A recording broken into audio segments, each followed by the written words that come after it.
Hi, everyone, and welcome to the second series of the Dark Matters podcast. Yes, we made it this far, and we are going to keep on going. And it is within that cosmic vein, within that illuminated arterial flow of postulation, that we are going to boldly go where no woo man has gone before. Well, not that many anyway. And before we go there, and we are going to go there, I want to lovingly reintroduce my co host, Johnny Standing. Hi, hi, hi, Neil. How are you doing? All right, it's great.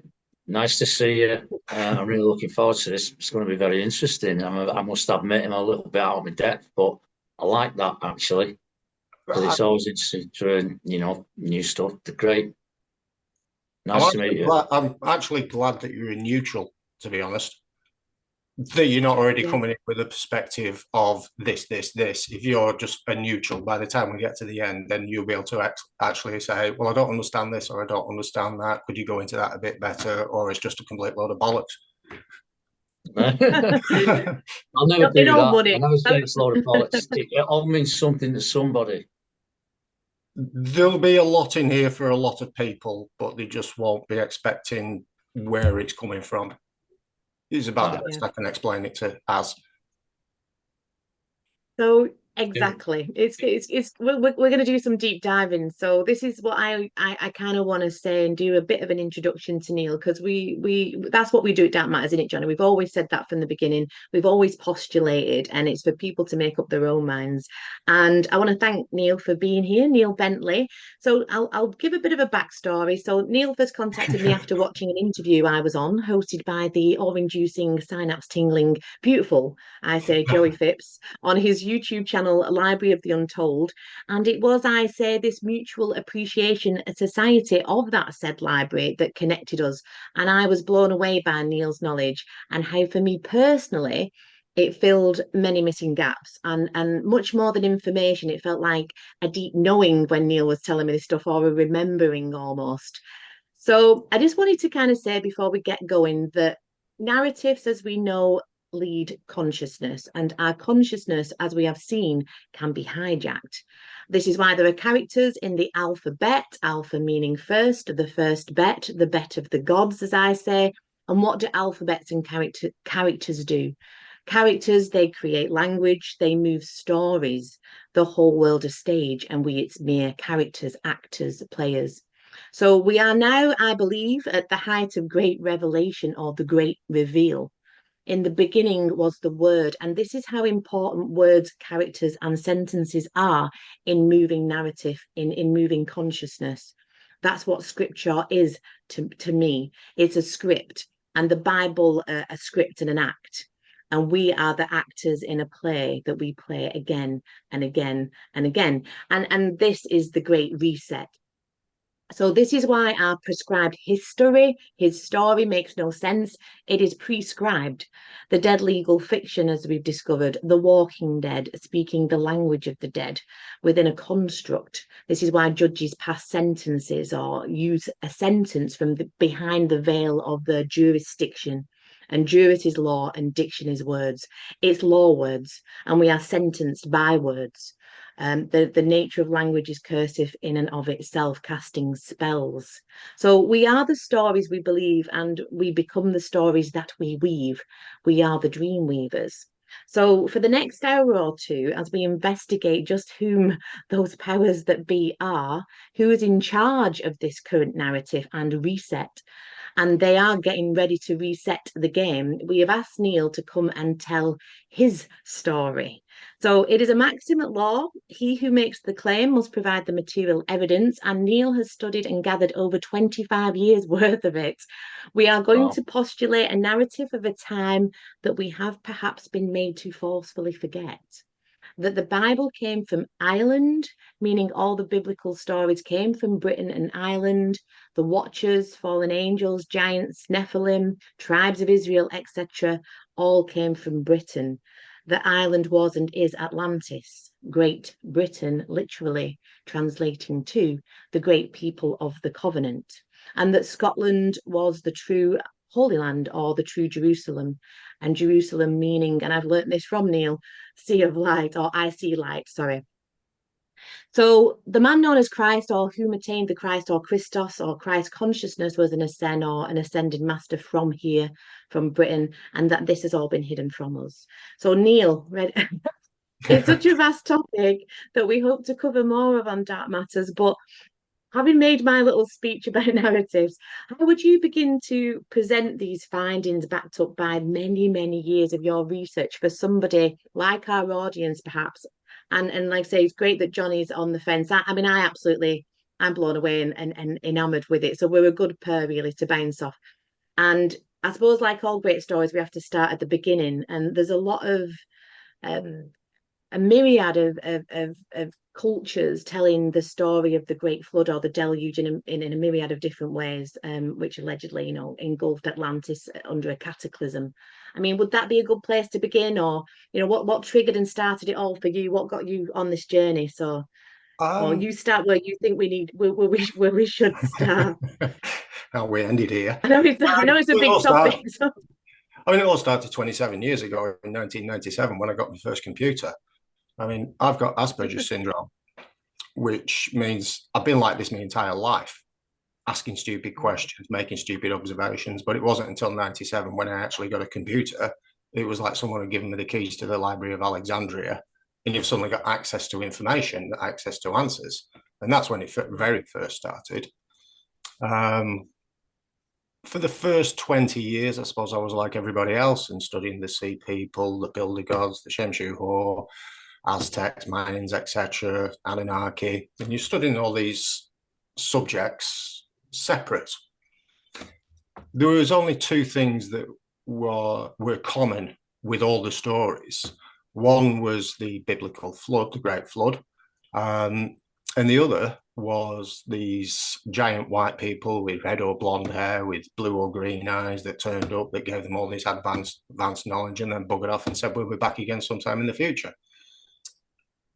So that always stayed with me. And then it was about 5-6 years ago, all of a sudden, I came across 4 or 5 pieces of information all at once that suddenly brought it all together. It was like discovering the cipher. You've been studying a puzzle for 20 years, and then you found the cipher, you found the key. And for the last 5 years, it's all just fit together perfectly. Firstly, I'll just go into a couple of the little gems that I found 5 years ago, which first took me down this road. First one was, they're so obvious. The word Aryan. We get it programmed into us that the word Aryan is something to do with Germany, it's Hitler, it's these blonde-haired, blue-eyed advanced race, and it's spelled Aryan, Aryan. All you have to do is change the spelling to Aryan, air, E-I-R-E-I-A-N, Aryan. And where's air? Island. Yeah. Okay. Then you find out that you've heard about the Phoenicians, these sea people that lived in the Mediterranean that went around that had advanced knowledge. Again, all you have to do is change the spelling to Phoenician, F-I-N, Phoenician. Now, the word Phoenician comes from the Irish Finians, and the word Fin, F-I-N, means white.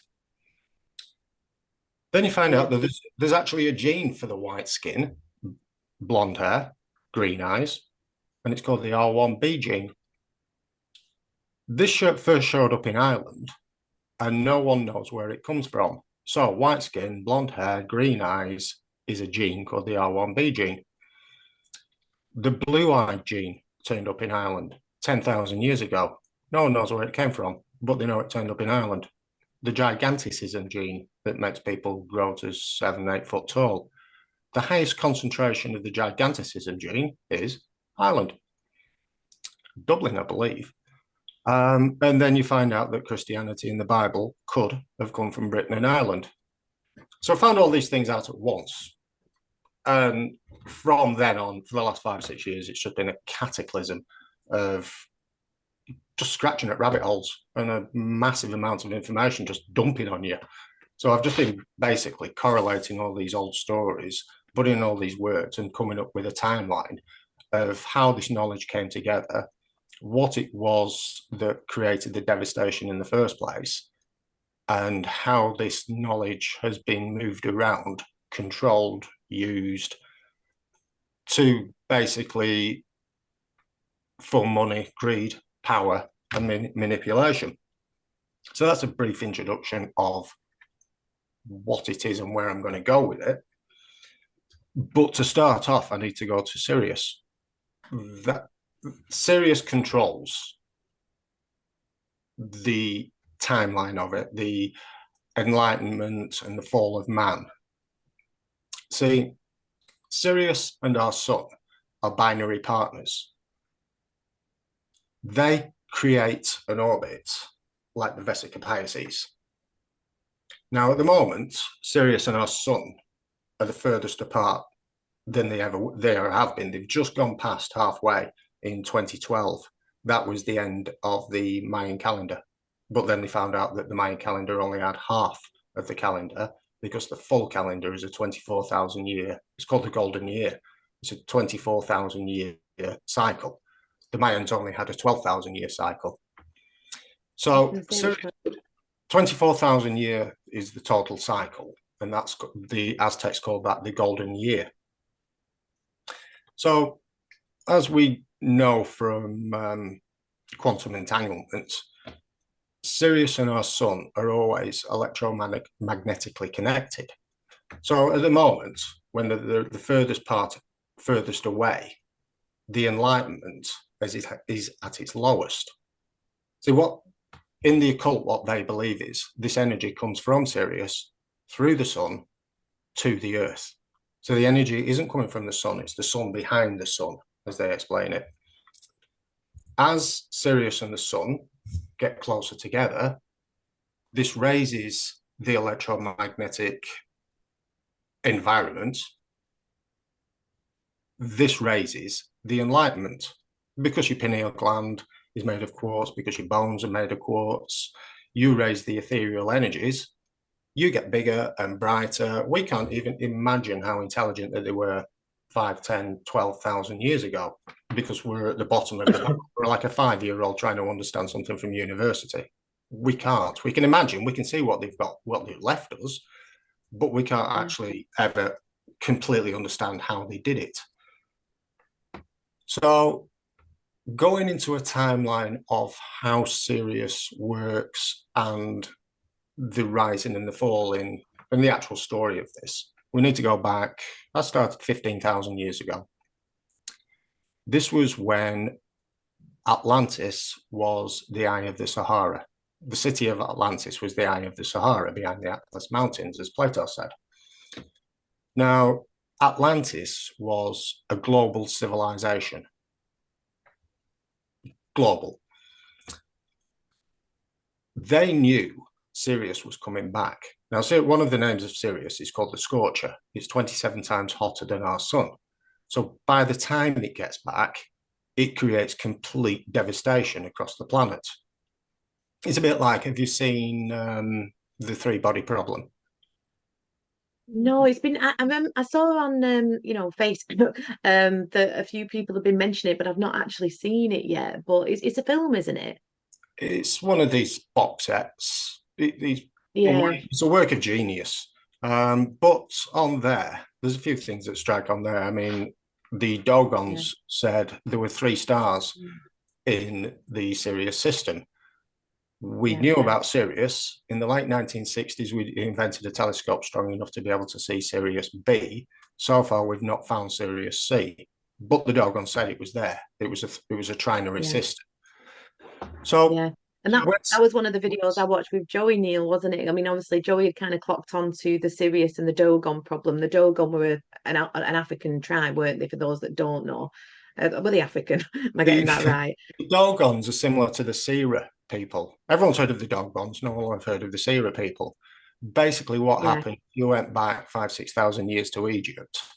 Every 10 or 20 years, they boot a load of the priest class. They just boot them out of Egypt, because they had to take the knowledge in case Egypt ever got burnt, crashed, overthrown. The knowledge would be saved, because let's say the Dogon tribe got kicked out of Egypt.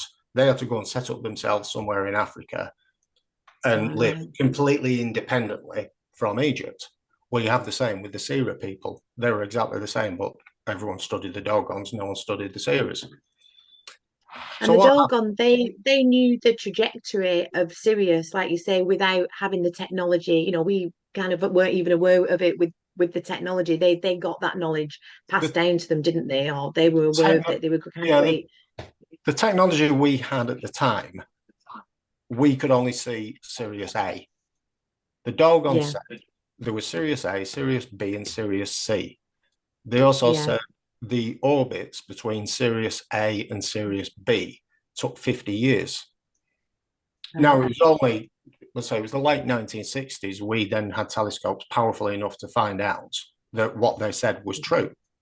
But we don't have a telescope powerful enough to see Sirius C yet, even though everything they said was right. We still haven't found Sirius C. I'm aware of and all Joey that. shows a map in his Joey shows a map on his video, doesn't he? Dogon, the Sirius problem, and Dogon and Sirius problem. And go watch that video if you've not seen Joey's channel. Go check it out. And I actually screenshot an image of that video when I watched it again yesterday as a bit of a recap. So we'll pop it up as long as Joey's happy with it. I'm sure it's probably come from a book. I'm sure I'd be fine with it because it'd be cool. They've drawn it pretty much exactly as you know, like say with technology further down the line than we have. So and it's pretty much 99.9% exactly the same. It's exactly the same picture. And weirdly, it looks like DNA. Yes, it does. It does. It's got that, and we'll put it up, like I say. So, so people can get an idea of what we're talking about. Sirius A and Sirius B take 50 years to orbit each other, which later on I'll come back into explaining. That's why they have 50 stars on the Stars and Stripes. Oh yeah. Oh yeah, because it's a white dwarf star. Sirius is a white I dwarf. listen to Neil all day. It's like I get my pen out. It's like, you know, when you used to go, wow, it's like, you know, get my little notebook. Those I'll come back into later to go into more depth, because it goes into literally, there isn't a story that you can think of that it doesn't have some effect on, or there isn't some manipulation that has gone on. Yeah. So 15,000 years ago, the Enlightenment was much higher, the veil was much thinner, we were bigger, stronger, taller, etc. We knew Sirius was coming back in about 3,000 years and it was going to devastate the planet. So what some of the population did was go and live underground. They built all these cities underground and they all went to live underground so they won't get hurt by Sirius. They buried Göbekli Tepe. 12, 13,000 years ago, they buried it because they knew Sirius was coming back and it was going to devastate everything. Then when Sirius did come back, one of the first things it did was melt all the ice caps. This was about 12,000 years ago. So we're right at the bottom now. So this was 12,000 years ago at the end of the Younger Dryas. This is when Sirius was back and at its closest. This is when you see all these melted steps, all these melted buildings all over the planet, these ancient melted megaliths. It melted the planets. If you've seen Chronicles of Riddick, the film. Oh, yes, yeah. You've seen Crematoria? No. When the sun comes, when they're going down to that prison planet, the sun comes back and melts on the surface. That was a separate film. Yes, yeah. That's the picture I see in my head of when Sirius comes back of this Crematoria and Chronicles of Riddick. So it melted all the buildings, it melted the ice caps, it raised the sea level. Crematoria being quite apt, of course, because it's that hot. just spelling it out for people. I'm sure they've got that. Like 27 times hotter than our sun, so that's the daddy in this partner. Our sun is nothing compared to Sirius.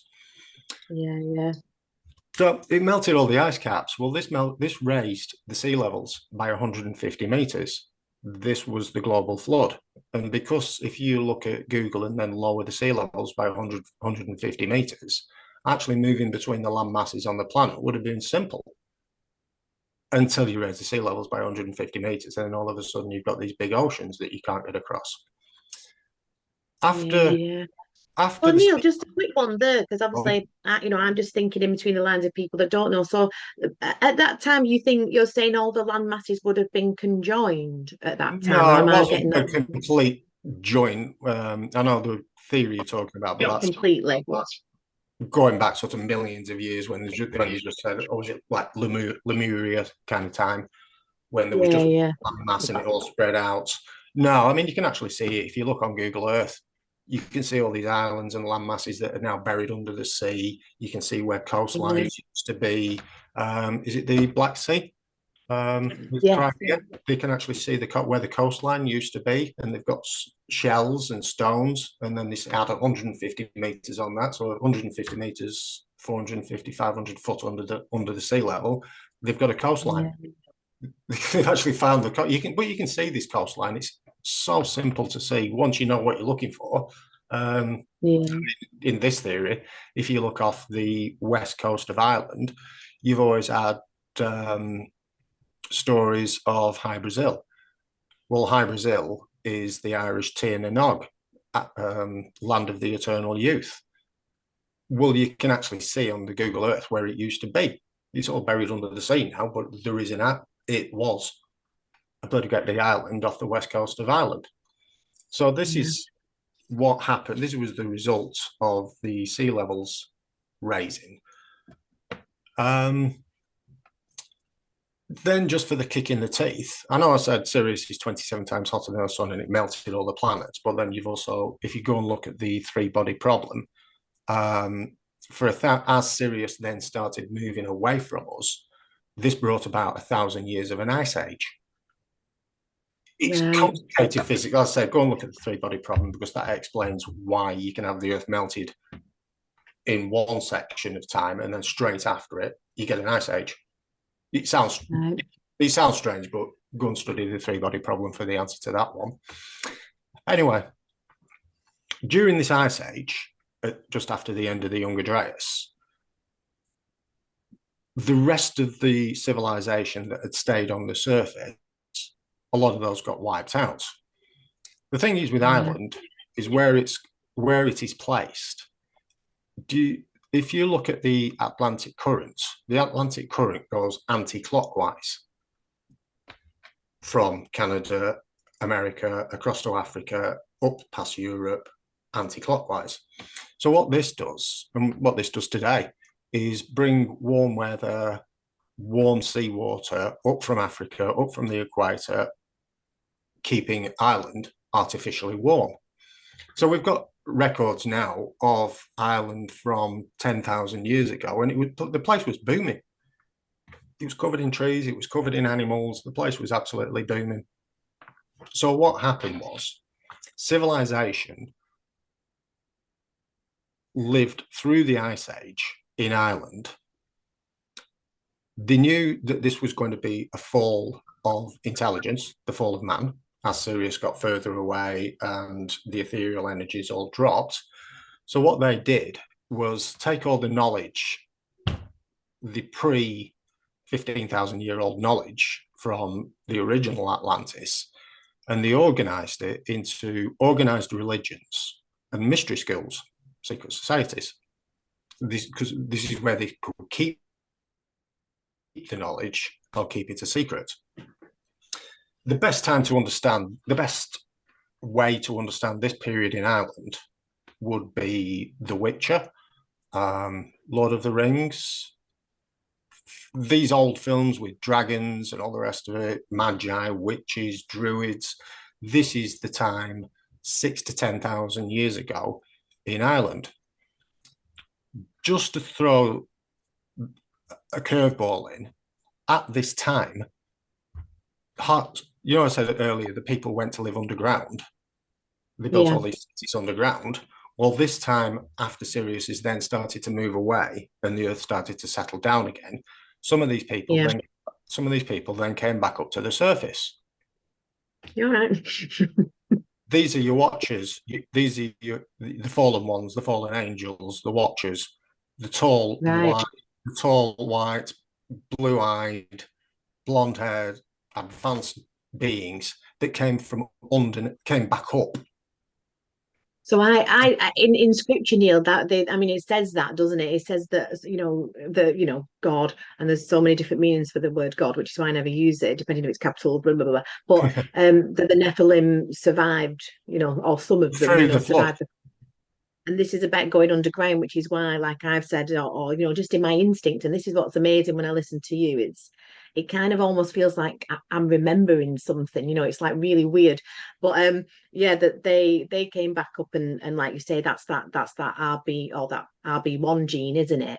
Yeah, the And R1B they've gene. got the knowledge, and they've survived those, Well, that deluge, when they don't they? say With that hidden knowledge. when they say society came from Africa, if you imagine everyone that had stayed on the surface when Sirius was back, they're all going to have a good suntan. Literally. So this is where brown skin, dark brown skin, predominantly comes from, that period where the population stayed on the surface. The population that went to live underground, now they wouldn't have been affected by a Sirius or our sun. They wouldn't have been affected by these energies. Their intelligence wouldn't have dropped. So at this point, you've almost got a separation of humans. You've got one lot that went to live underground, one lot that stayed on the surface. The lot that went underground all stayed as being tall, white, blonde hair, blue eyes, and all the rest of it. The ones that stayed on the surface all got a good suntan and all had dark brown skin and brown eyes. So it was literally just that kind of evolution in that time, over that period of time, you think? Well, it's a long period. I mean, so it's a 24,000-year period. So if they went to live underground 15,000 years ago, they've been underground for 5,000 years before they came and it's back interesting, because I think after the floods, a lot of the myths, they state that there were these amphibious beings, or these godlike creatures that came from the sea or came from underground. I think like the Hopi called them the ant people, that came from like the sea but from underground. Would that be when they kind of, the Aryans, the true Aryans from Ireland, would have, like you say, because of the warmer weather, survived after the Younger Dryas and then come back? So, like you said, and I'm getting this from you, Neil, so because I've learned this from you. So, like from the east, no, from the west, took that knowledge from the west back to the east, and that would have been perhaps these kind of the people who survived on the top would have kind of perceived us with white skin, tall. The movement of the knowledge and the language and the people, we're not quite there yet. We're just at the moment we're just organizing the knowledge. See, 15,000 years ago, when we still had full working pineal glands, when we're all 8 foot tall, personally, I believe we communicated through telekinetics. I think that. I've said that, Neil. I think we would have communicated like that. Yeah, language is a construct in it. Well, your pineal gland is basically a radar. It picks up on, because you only see 5% of the electromagnetic spectrum, ultraviolet light. 95% of the energies that are around it you don't see, but you only see it with your eyes. Your pineal gland is like a radar that picks up on all the rest of the electromagnetic energies. So when you're taking things like DMT or LSD, it's basically just giving your pineal gland a quick kick, throwing a bit of battery acid on it and having a quick glimpse around of what everyone would have been able to see 10 or 15,000 years ago. But because we've fallen that far and our pineal gland is now a dried up grain of rice, we can't use it. We just give it a bit of a kick with some LSD to have a look around what actually is there. And weirdly, when people talk about taking LSD and things like that, they all explain the same things. They all see the same things. They all have the same experiences. You take any other drug, ecstasy, and you'll all similar. You'll have similar experiences, but not identical experiences. You won't all come back talking about the same beings. You won't all come back talking about, oh, I saw clowns. Oh, I saw some clowns as well. Oh, we had a conversation. They all explain the same things. So you can only presume that what everyone saw was real. They can see. I think they say, don't they, with DMT, a lot of people report if you go, they call it like a breakthrough dose. Yeah. And Johnny, you've had this experience, haven't you? I've not, but you go to almost like a fleshy, he's a bit of a psychonaut, Johnny. So he goes to the bowels of the earth, almost like, or not, maybe not the earth, but like a fleshy kind of room, didn't you, Johnny? Because I know, like Jacob, obviously, if we think of things in astrotheological and anatomical terms, Jacob, apparently definitely represents Israel. I mean, we'll get onto the 12 tribes, and we might have to do a whole series with this, Neil, and I'm totally up for it. Like, I'm totally up for it because I love it.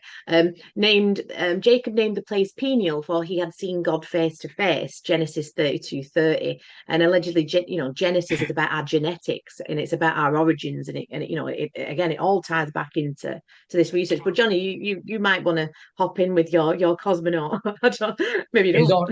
You've already said a lot, Neil. Believe you me, I've wanted to jump in, but no, I'm gonna keep on listening. There's a number of things in there. I mean, for instance, you don't get any people that take the Bible literally, which I don't. It is, for instance, we've all come from Noah, which is an absolute nonsense, isn't it? Really. I mean, but if you put in a figure of any description, like yourself, you just said 15,000 years ago or what have you. To expect that black races, Chinese races, Asian races, Nordics, Pygmies, Zulus, everything all comes from one particular source.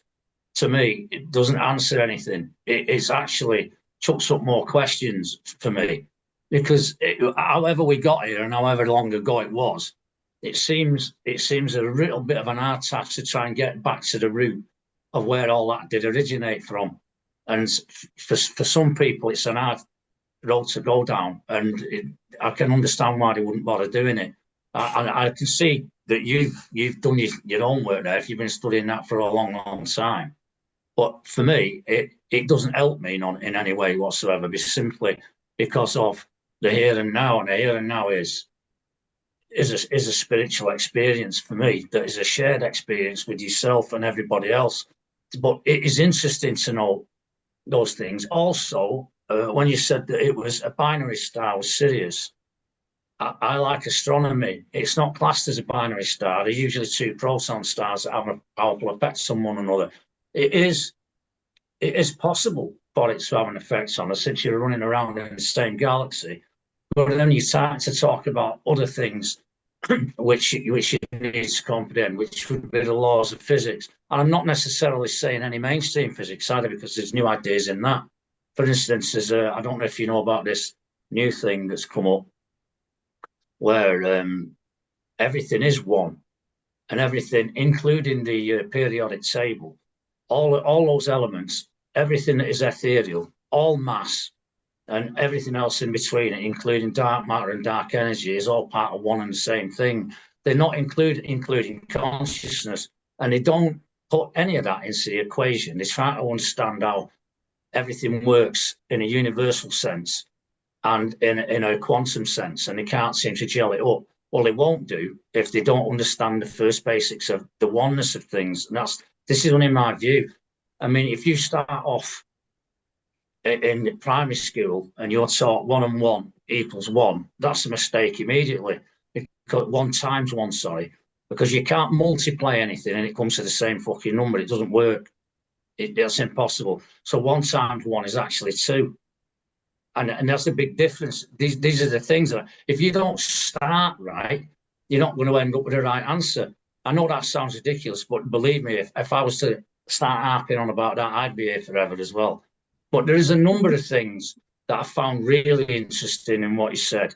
I mean, the Dogon, I know that African tribe, I'm pretty well aware of that, did know about Sirius B and Sirius C, and it was only proven later on. And I've found a lot of analogies like that from satellite imagery, where something like 12, 15,000 years ago, and they don't know exactly, they said where Krishna used to reside in a town, I think it was Dwapara or somewhere, that there were 2 rivers that went by it, and it was destroyed in a massive war, which had the Vimana involved in it, and they set fire to the place, and the poison air went around and all the rest of it. And they said this place doesn't exist, it's a myth. But when they had satellite imagery of it, those 2 rivers could be seen from the satellite. Not only that, but 200 feet under the water, where you were talking about the sea level rising, which it obviously has, were temples and buildings, and that town that was supposed to be there was there. Yeah, so you're right. And High Brazil is in the same class. It was there. It is probably there. It's underneath the ocean, because they have risen a hell of a lot. But as for the Aryan side of it, again, everyone, as soon as you mention it, they start thinking of Adolf Hitler and the Aryan race and some kind of like Nordic viewpoint with blonde hair. But you're right again, because in the Indo-European, there's an Aryan race in that place where Krishna used to dwell, and that where they dug it up, where they managed to find pieces of it on the earth, it's turned to glass, and they're kind of surmising that only some kind of nuclear blast could have done it, because it is just too fantastic. It's turned rock to glass. So basically, I think you're onto something, definitely, with with the things that you're saying about things that have happened in the past, and we don't know about any of that.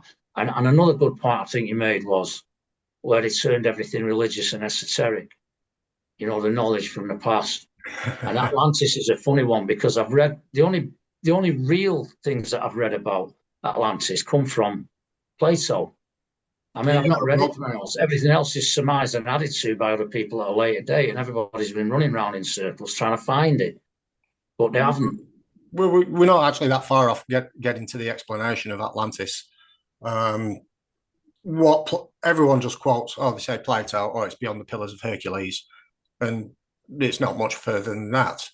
There's a video called Atlantis Island. It's on for 3.5 hours, and Plato must have written books on the description of what Atlantis is, and every word that he wrote goes through in this video, and he just shows that Ireland is the only place on the planet that matches Plato's full descriptions of what Atlantis is. Then if you look at Ireland, yeah, but then if you look at the word Atlantis itself, and break it down, you have Atlantis, which is 3 Irish words meaning great land of knowledge. So Atlantis, the word itself is Irish, but like I say, so there's a description of it being the Atlantic Ocean, Atlantis, Atlantic, all of these things as well. And if it was written originally, the only known one writing that we do have is from Plato, the original ones that we've got, which he's alluding to some Egyptian priests. What Plato wrote, he kind of wrote about them both, because he wrote Atlantis being on the far side of the Atlas Mountains, which is the eye of the Sahara. Right. What about the Pillars of Hercules? He says it was based in there. That's what he says. Yeah, no. Pillars of Hercules. There's 2 pillars. If you go and look down at the entrance to the Mediterranean, there's absolutely nothing there. If you go and look at, firstly, one of the pillars is Giant's Causeway, north of Ireland. That was the giant Finn McCool, Finn meaning white. Then the other pillar was in Scotland at Fingal's Cave, and obviously Fingal being the other giant. So there were 2 giants lobbing rocks at each other, and these were the 2 pillars of Hercules that he was talking about. Yeah. And Albion, this land, our land, England, was called Albion, wasn't it? And it comes from Albo, meaning white, and it was called the land of the giants. I mean, you can find that on Wikipedia. You don't have to scratch too far at that one, So, again, a lot of people just say, when they're talking about white land, it's the cliffs of Dover. Yeah, or is it? Or is it the R1BG in the white skin that turned up in Britain, Ireland? Yeah. But no one knows where from. But in this theory, they just came back up from underground again after Sirius has started moving away. And this is this dumbing down of us, isn't it, Neil, in cycles? Because you touched on that earlier. Can you kind of tell us a bit more about that? I know you've done a graph, and we'll put that up because I'll have to put that in to explain it. We would have been 8 foot tall. And so there's a rising and a falling of consciousness, and this is brought about by ethereal energy. We'll use that term to explain it. An energetic level. So Sirius and Sun are always connected. Right. Sirius and our Sun are always connected. There's a gravitational connection between them. When they're at the furthest apart, that is when the intelligence is at its lowest. As they start, we're at the bottom of the curve right now. We've just it makes sense. 12 years ago, we just started going back up. And actually, a weird one on that one is a few years ago. 2012. That was in 2012 when we went past halfway. That was when everyone was saying that, oh, it's the end of the Mayan calendar and everyone's going to die and blah, blah, blah. Yeah. But what they didn't tell you is the Mayans only had a 12,000 year calendar, where the Aztecs had the 24,000 year calendar, which is why nothing happened and the world didn't end. Yeah, yeah. The Aztecs also said the Mayans also said in 2012 that that was going to be the end of the 5th yellow sun. The Aztecs said, but by 2020, the 6th white sun would have taken over completely. Well, 2015, 2016, everyone's turning around and going, why is the sun turned white? It used to be yellow. Why is it white? Well, the Aztecs and Mayans actually told us that in 2012, it was the end of the 5th yellow sun, and by 2020, we would have the 6th white sun. And what do we have today? A white sun. Do you know the Mayan calendar, by the way, it does have 2 calendars. Right. It does have. One's called the short count, one's called a long count. The long count is a lot longer than you just suggested. It's thousands of years long, something like 23, 36, something. I can't remember now. I'll have to look that back up. And the other one is just the year cycles of the year. Yeah, no, just know the golden year is 24,000 years, and the Mayans only had the half calendar, the 12,000 year calendar, which ended in 2012. If they had a big calendar, that's not something I know anything about. So, as Sirius and the sun move towards each other, this is the enlightenment of man. This is the raising of the consciousness. As they get closer, the ethereal energies get higher. As I said, the pineal gland is made out of quartz, which is stimulated by energies. So the period running up to 12,000 years ago is when we were going up. The end of the Younger Dryas, 12,000 years ago, that was when the Sirius was at its closest. From that point to here, all it's been is a big downslope. So when we look back now, 5, 6, 7, 8,000 years ago, and go, how the hell did they make that? How did they do that? How did they cut this? We haven't got a clue, because we're a lot more dumbed down today than we ever have been. But we've just started going on the way back up again. So if you come back in a few hundred regeneration cycles, you might get to notice a few thousand reincarnations, and you might get to notice the difference. Oh no. So just going back to this island 6,000 to 10,000 years ago. So this is the period of all the magi, the witches. This is the period of the giants, the big, tall, white-skinned, red-haired, etc. All this knowledge that had just been known before was organized into organized religions and organized mystery schools. So what happened then was, around about 6,000 to 7,000 years ago, Ireland was smashed by 3 tsunamis called the Storegga slides.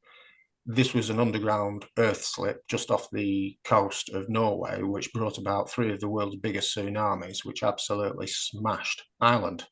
This was the sinking of Atlantis. The land didn't sink under the sea rose up over the land. At this point, so after Ireland got smashed with these tsunamis, the Aryans, E-I-R-E, Aryans, left Ireland and went back out into the world to repopulate the planet and re-educate the planet in all this knowledge that had been lost before. These are the sea people, the builder gods, the blue-eyed builder gods, the Shem-Shu-Ho, all these, they have lots of different names, but they're all the same people.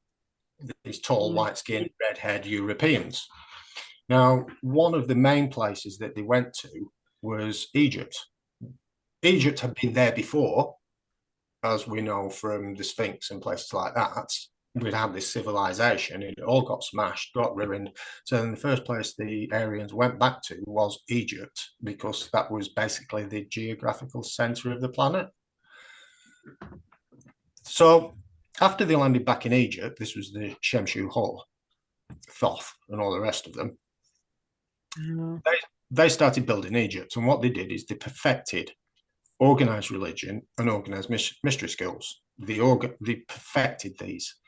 This is when it basically got turned into what today we understand as Egyptian Gnosticism. That was the organized part with the Nag Hammadi, where they've written it all down. This was basically, we'll call it Egyptian Christianity, to understand how it gets moved around. So this has been going on for a few thousand years. Then when Akhenaten came along at the end of the 18th dynasty, the priest classes, because there had been a fall in consciousness and a raising in egotistical, materialistical, the priest classes had all got greedy and basically started using all this knowledge for themselves and control of the civilization, control of the people. And that's what it says in the law. Well, sorry to interrupt, but just Johnny, that's what it says in the law of one as well, about that they kept it for themselves, basically. They've been keeping it for themselves. Anyway, sorry, go on. Yeah. So apparently what happened then was Akhenaten came along at the end of the 18th dynasty and he read Thoth's original works and suddenly clicked that what the priest classes had been doing was bastardizing this original pure knowledge for greed, to use as for themselves. But the entire population of Egypt had spent thousands of years being brainwashed by the pre-classes. This is the truth. This is what you believe. So I suppose Akhenaten was one of the first tin hat conspiracy lunatics. And didn't Thoth allegedly create language, like you said, Neil, that we would have talked to each other telepathically before then, but as we got more dumbed down and into that cycle, then they taught us languages and that kind of construct of language, which obviously closed our pineal glands, and we would have worked in symbolism and symbols, and I don't know. Yeah, I think symbols and writing. The Egyptians used a lot of hieroglyphics, which are basically pictures that mean words. So they were using like the veil would have been thinner, like you say, wouldn't it? So between the subconscious and the conscious mind, the veil would have been a lot thinner then. But then it got thicker as we got thicker. Yeah. They moved away from The book of Thoth, that book of Thoth doesn't exist. Nobody's ever found it. No, never found, never been. No one's ever found it and actually got it and read it. And said, here it is, here's where it's not. The only evidence of it is from Hermes Trismegistus. Well, that's Hermeticism. It was discovered by Alexander. He's the one who discovered it when he invaded Egypt, and he was enthralled by it, and he loved it. He loved the buildings, he loved their religion. He took it on, he adopted it, and that's how it got transcribed into the Greek, and that's how it turns into Hermeticism. And the only reason we know that is because of those tablets that they found. It's written in the Old Greek, and they tried to recover the Book of Thoth because it was written down into Greek, but the original, you can't find it. The nearest to it you've got is in the Greek, and it's in Hermeticism. Even people like Aleister Crowley, who claim to have known about the Book of Thoth individually, that's where tarot cards were invented. Him and some of the people fraudulently claimed that that's the Book of Thoth, and no, it isn't. It can't be, and it wasn't. Well, again, tarot cards can be traced back to ancient Ireland. I'm using the word Thoth just as an all-encompassing for the Hermetic dialect, for this ancient knowledge. Yeah, I'm just wanting to clear it up because there's a lot of people who think that a lot of this knowledge comes from the Book of Thoth, but they've never found it. Well, they've never found it. That doesn't necessarily mean it doesn't exist. I mean, they've got what, 50 Well, it must have done if somebody transcribed it into another language. That's what I'm saying to you. Yeah, well, I mean, they've got 50 miles of underground tunnels at the Vatican. Who knows what's down there? Just because 50 miles, is that how much it is? 50 miles. Say? 50 miles. 50 miles. 50 miles of tunnels under the Vatican, full of secrets. That's some reading. I reckon you could do it, Neil. Just a few more lifetimes and you could a couple more lifetimes, just while I'm warm up and Sirius is coming back. So I say when I use the word thoth, this is the Hermetic dialects. This is this knowledge that has been said. This is just, I'm just using the word thoth because people understand. No, that's fine. We often use the same person. So there's that many different words I could use. So when Akhenaten came along at the end of the 18th dynasty, he basically tried to restart this ancient belief system, this ancient knowledge, because he could see how it had been changed just to be used as greed. But because the entire population of Egypt and the priest classes all then basically ganged up on Akhenaten, telling him he was an idiot, a tin-hat conspiracy lunatic, and all the rest of it. Presume they haven't found Akhenaten's grave, but they presume that they killed him. But then they threw him, his entire family, and all his followers. They threw them out of Egypt. This was around about 1500 BC. This was the biblical Exodus, when it was all the original Aryans that had gone to Egypt, all their ancestors, all basically got kicked out of Egypt. Now, the easiest way to understand all these people from this point on is the tribes of Israel, because everyone knows that story. So, so the majority of them just walked north, up through Palestine, up through Syria, Turkey. They're all heading back to the Holy Land, back to the Great Britain, because this is where they came from. That was where they were heading to. Then we had the tribe of Dan, the Tuatha De Danann, who they were the sailors, the sea people. They all had boats, so they sailed back to Ireland. So they went up through the Mediterranean and sailed back to Ireland. When they landed back in Ireland, this is when they were called the Tuatha De Danann, which literally translates to the tribe of Dan. This is when you get into the first Battle of Moytura, when they were fighting the Fir Bolg, the second Battle of Moytura, when they were fighting the Fomorians, and Lew and he's lobbing his spear through the eye of Balor. So this is this period. So the Tuatha De Danann were controlled Ireland for a short period of time. It was only about 200 years when they came back, because shortly after that arrived back Queen Scotia, who was, I believe, Tutankhamun's great-granddaughter. Well, she'd gone to Spain initially and married King Mill. She had two sons, King Heber and King Herman. Then they wanted to go back to Ireland. So they sent a couple of emissaries back to Ireland just to see how it laid. And the Tuatha De Danann killed these emissaries. This is a post that I made the other day about the film 300. I love that film. Yeah, well, and I should say as well, you've got a group on Facebook, haven't you, Neil, called Ireland and the Aryans, if I'm getting that title correct. But we'll link it in if you want us to. We'll link it in. Ireland's Aryans. Maybe you like it the way that it is, rather than having a full of people. Yeah, I've got a Facebook, but that's, like I say, I'm not a content producer. I don't make material. I don't do anything. I'm a kitchen fitter. So that's what I do for money. This is just a 25-year hobby. Is that puzzle, like you said, isn't it, Neil? Especially with kind of, the Aspergic awesome mind. It's like it's a big puzzle to you. Like I like piecing things together. But I think we tend to hyper focus, and this is like, say, I'm sure you get on with other things in your life as well. Like you said, it's just a big hobby. But that's why I was drawing you out of your corner in there, impressing us. Like, I just got to that. It's just got to the point where you just sort of sat on that much information, and then you're watching countless researchers making video after video after video talking about Satan or 666 or whatever, and you don't know what you're talking about. the Satan. So we should say Sirius is another name for Satan. I mean, Sirius goes by like you've given me a list of 50 names. 50 names. Yeah, I'll go through all those names. Satan.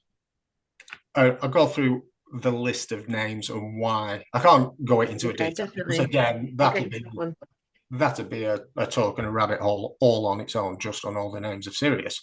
But I mean, I think, does it say in the Bible that Satan or Lucifer said he has 1,000 names? Well, Satan and Lucifer are both Sirius, and Sirius has 1,000 names. Yeah. But it has all these different aspects to it. Which, again, I'll go into a bit later. when you see all these names, you see it's everywhere. It's literally everywhere you look, every single day, but you don't see it. I mean, one tiny perfect example. Everyone knows about the all-seeing eye above the pyramid on the $1 bill. Everyone knows that story. Everyone. It's the Eye of Horus. It's quick story. In Egypt, Sirius rises in the east on the 4th of July every 365.2 days. It was considered as a New Year's Day marker, precisely. Didn't need to add 28 days here and take days off there. On the 4th of July, every single year, Sirius popped up in the east. This is why it was called the Eastern Star or the Morning Star. Now, this marked the start of the planting and harvest season in Egypt because it marked the season where the Nile came into flood, and that brought the fertility into the land and everyone started planting and harvest. So this is why the 4th of July is important. That's why they celebrate it. An Eastern Star is important. So if you go back to another name for Sirius is the Eye of Providence. So if you then go back to look at the $1 bill, where you've got the Eye of Providence just on the top of the pyramid, that represents the 4th of July when Sirius was marking the start of the harvest season because it was like a New Year's Day marker in Egypt. That's the explanation of the eye above the pyramid on the $1 bill. It's Sirius. Which is Sirius, yeah. Seriously, Neil. Serious. Well, that's just one small. I could sit here for the next 24 hours explaining why you see Sirius every single day and how all these things represent it. So going back to Ireland, the Tuatha De Danann were in charge of Ireland for about 200 years. Then the 7th invasion of the Milesians happened. This was about 1000 BC when Queen Scotia came back to Ireland and defeated the Tuatha De Danann. Now, the only written accounts are they sent the Tuatha De Danann back underground, is the explanation. So Milesians, aren't they descended from some Greek or something? Spain. Milesians. Yeah, they were from Spain. Yeah. They were named after King Mill. King Mill was in Spain. They were the Galicians. Yeah, so I thought it was Hellenistic. That I thought it was they were Greek. No, they were from Spain. Queen Scotia went to Spain. She married King Mill. King Mill and Queen Scotia had 2 sons, King Heber and King Herman. King Mill died, and at this point, Queen Scotia, Herman and Heber were going to go back to Ireland. And this was the 7th invasion of Ireland by the Milesians, the sons of Mill. But they came from Spain because they were the Galicians. This is how Ireland became Gaelic. Gaelic and Galician, it's the same thing. So that's where they came from, is Spain. So they kicked the sons of Mill. They kicked the Tuatha De Danann out of Ireland, and they took over Ireland. From Ireland, they went into Scotland and Wales. This was about 500 BC. And then you get a crossover when the Celtics from Scotland came to Ireland, the Gaelics from Ireland went to Scotland and Wales, and then you had a big mixing of all this Celtic and Gaelic law. This going from around the period of around about 1000 BC to about 1000 AD, this was the second golden period of Britain. This was when Jerusalem is Edinburgh, when York is Babylon, when Cambridge was Troy, when you get all these other stories and accounts going into it. This was like the second golden age. But I'm just going to break away from there because I'm going to follow.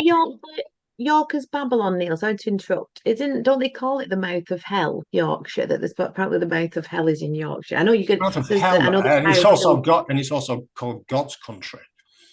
There's what God? Who's God? Well, yeah, who's God? I know you're spelling it again, but I can come back. I'll come back into Yorkshire and explain why it's called God's country in a little bit, because then we're going to Thornbury Henge and Hoe Hill, these earthworks all over Yorkshire. That's that. So the Tuatha De Danann had been kicked out of Ireland. So the first place they went to is Rome. 500 to 1000 BC, they went to Rome. Now, Rome, again, it's two Irish words, ro and om. It means heaven and earth. Rome means heaven and earth. So the Tuatha De Danann, because they knew about this Egyptian Gnosticism, because they knew about the Irish Christianity, what the tribe of Dan did was basically plagiarize Irish Christianity and Egyptian Gnosticism. They took British deities and British place names, mixed it all in with some astrotheology and some biology, and then set it all out in the Middle East and called it Roman Christianity. And then spent the next 2000 years with this agenda of convert or die. We are the new religion, and then trying to kill off the old religions. This is why they burnt the Library of Alexandria, because that held all the records of everything that they'd done. So they torched the Library of Alexandria because they always try and destroy the history. And then they spent the next 2000 years basically at war with Ireland, trying to destroy all their history. So it was Tuatha De Danann, or the tribe of Dan, that set up Rome and the Vatican and Roman Christianity.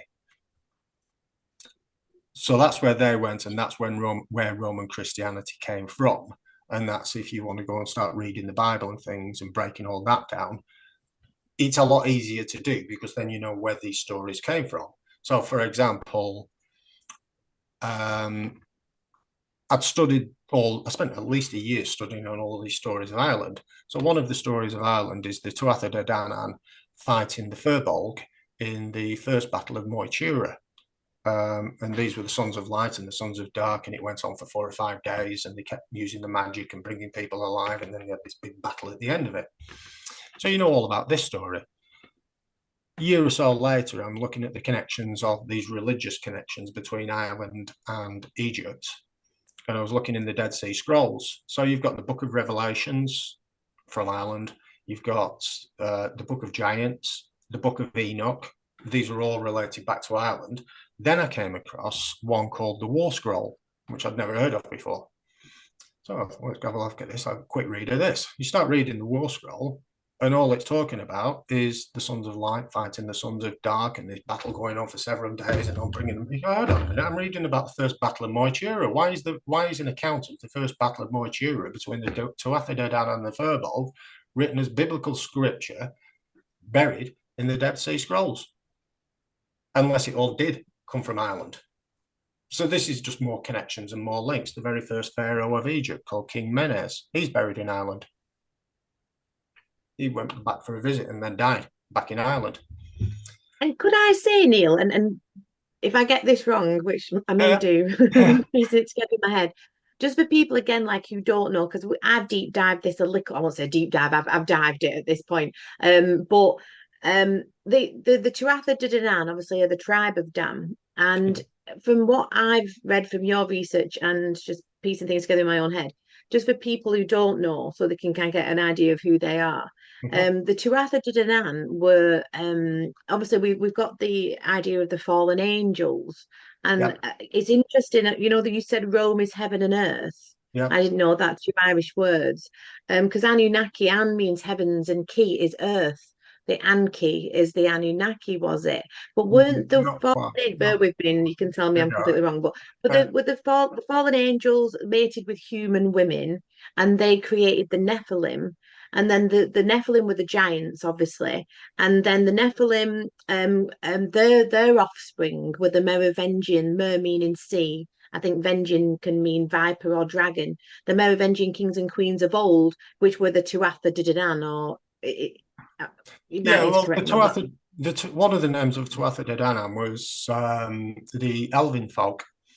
So where you read the Bible, where it says L, and everyone's talking, oh, it's the Elohim, it's the elites, it's the Elven folk. It's called the Royal Elven Bloodline, which goes all the way back to when these tall white fallen angels came back up to the surface again 7,000, 8,000, 9,000 years ago in Ireland. this bloodline is what goes right through to today. They went to Egypt, they came back to Ireland, they then went on and formed Christianity. It's always this royal elven bloodline. And if you look around, the genes themselves say, because what is it, 95% of every successful person on the planet is white skin, blonde hair, and blue eyes. The number is absolutely ridiculous, but it's not elites and it's not Elohim, it's Elvin, the royal Elvin bloodline. So that's where that comes from. When you're talking about the Anunnaki, again, Anunnaki, two Irish words, Anu and Naki. Anu was the goddess, the mother goddess figure of the Tuatha De Danann. She was married to the Dagda. And then Naki means serpent in Irish, as in the serpent worshippers. Mother serpent. Yeah, but it's a bit deeper than that, because the story of the Anunnaki is they landed in a cloud one night on top of a mountain. They called the sons of Anu. They brought advanced knowledge, etc., etc. Well, the story of the Tuatha De Danann is they landed in a cloud on top of a mountain one night, and they're called the sons of Anu. Yeah. But very briefly, what they've done is, like I say, move people around, change the spelling slightly, move the. If you think about Christianity, the first thing you think about is going out to the Middle East, where Israel is, where Jerusalem is today. I look on that as Disneyland. It's what the Templars. Who moved them around? Well, all this was done by the Vatican, by the tribe of Dan, the Tuatha De Danann. Once they set up Christianity, what they wanted to do was destroy all history behind them to prove that. I mean, there's 2 billion people on today are Christians on the planet. Quarter of the population are Christians, 2 billion of them. Now imagine if 2 billion Christians suddenly found out that their entire population, their entire religion had been plagiarized from Ireland and Egypt. And then I knew a lot of it come from Egypt. And there's a lot of stories in the Horus and Set stuff that is remarkably similar. There's loads of them. It's the same with the Mithra, an old Roman type thing, and there's a few in Persia as well. Again, you get the explanation of that when we start going through the names of Sirius. I mean, 3 Isis, Horus, and Set. They call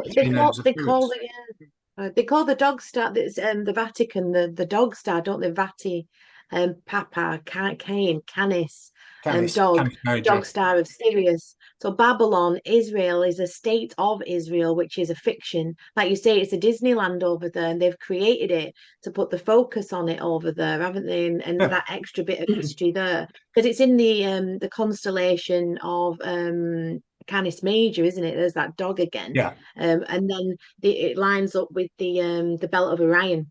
And in the Law of One, the Orion group allegedly created the Anu or the Tuatha De Danann that fell because on the good and evil thing, I mean, I won't get into that because it's a bit of a long story, but it totally fits in again with the Law of One. I love the Law of One. They fell to earth. There is the option of, I mean, I said they went underground, they came back up again later.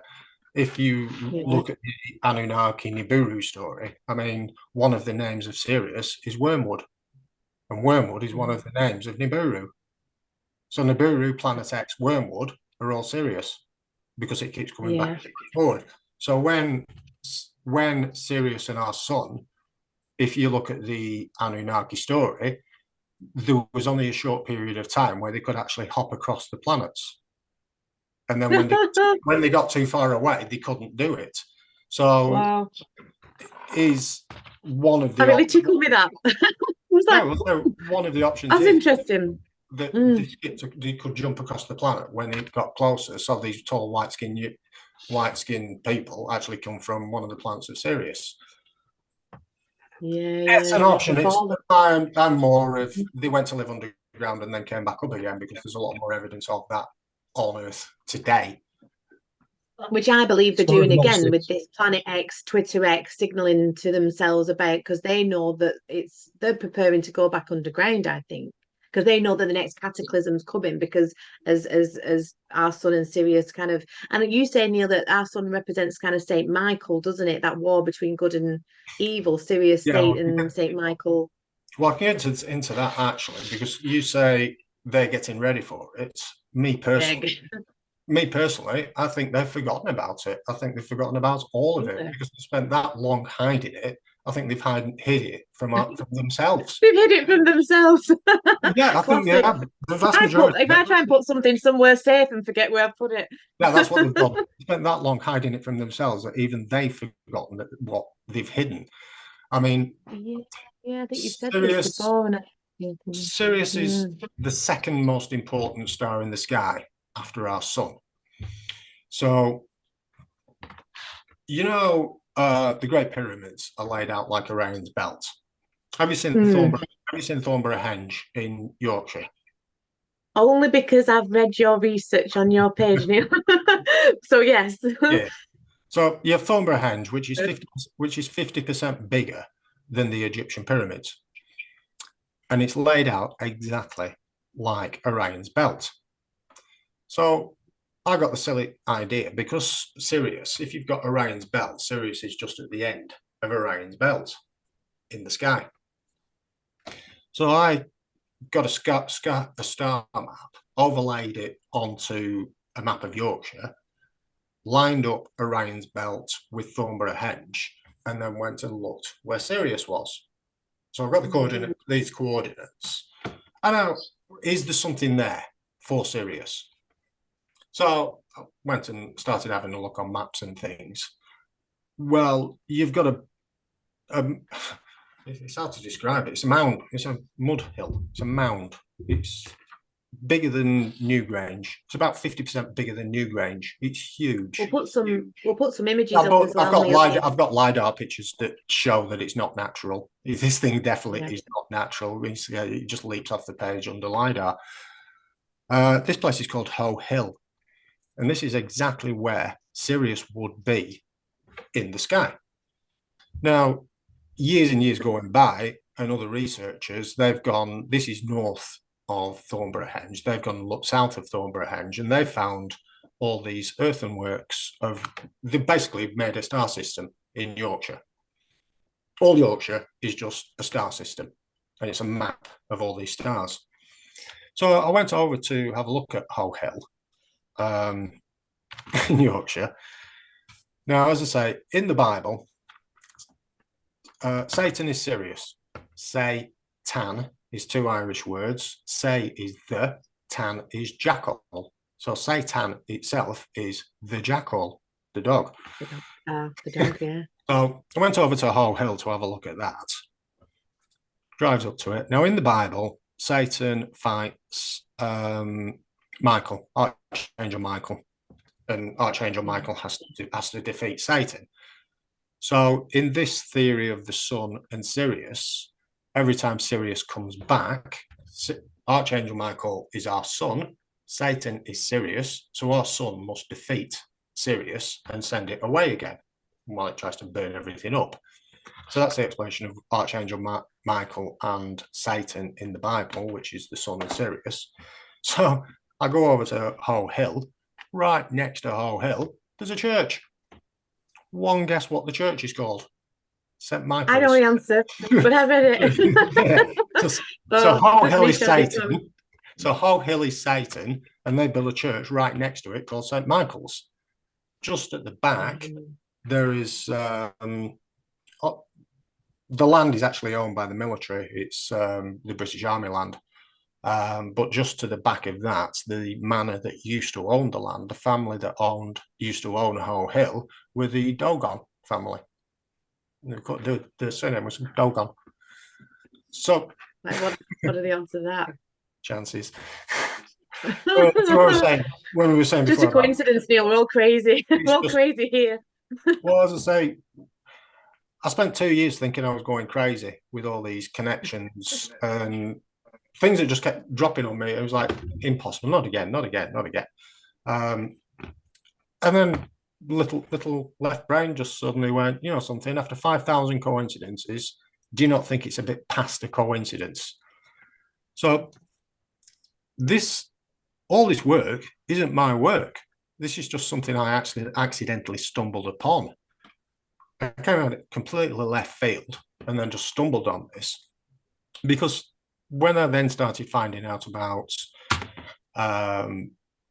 Irish Christianity and Britain being the Holy Land, etc., etc., there's been mountains of work on it, but it's all been buried and no one finds it, no one sees it. So you've got researchers, Conor McDowry, Commons Beaumont, Michael Tsarian, Anna Wilkes, Ignatius Donnelly, Robert the Bruce, William Blake.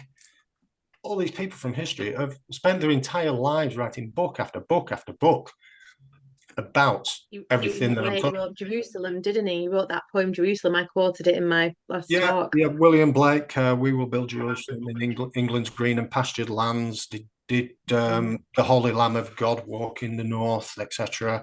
Then when you look at these paintings, when all these painting is the demiurge, and it's all to do with it's all to do with Gnosticism and the Freemasons. You've got I know you, Neil, said, and I clicked it in my head because I'm a huge Stranger Things fan. And one of the big kind of themes, obviously, the demiurge of Stranger Things is this demiurge, this kind of big spider thing that's like this dark thing coming in.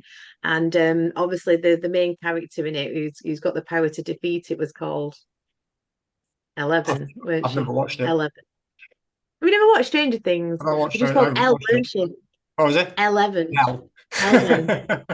11. Yeah. No surprise there. But again, it's like the Witcher when she's called Sirius. If you're talking about Gnosticism, one of the best box sets you can watch is Westworld. The entire series. Oh God, Westworld. I think I've watched it all 2 or 3 times because it is all telling you all the time in that. It's all based on Gnosticism.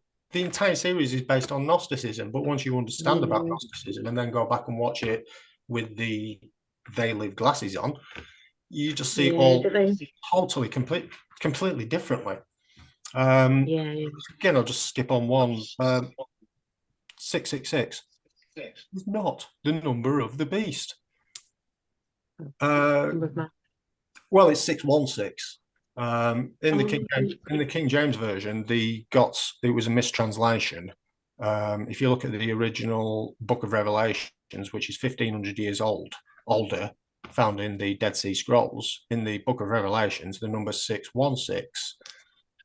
But where it says 616 is the number of the beast is Emperor Nero. That's right. I've not that. That's it. It's nothing more than that. The beast. It's so hilarious that's why we get like Cafe Nero, and then you've got obviously Isis is the image on Starbucks star. It's like you say, Neil. Once you've kind of seen it, you can't. It's fucking everywhere, isn't it? Again, so Nero the thing is with languages. The thing is with languages, though, if you don't mind me saying so, is, I mean, the stuff that you're doing there and all that you're uncovering is immense, really. It really is. Where's she gone? She's disappeared.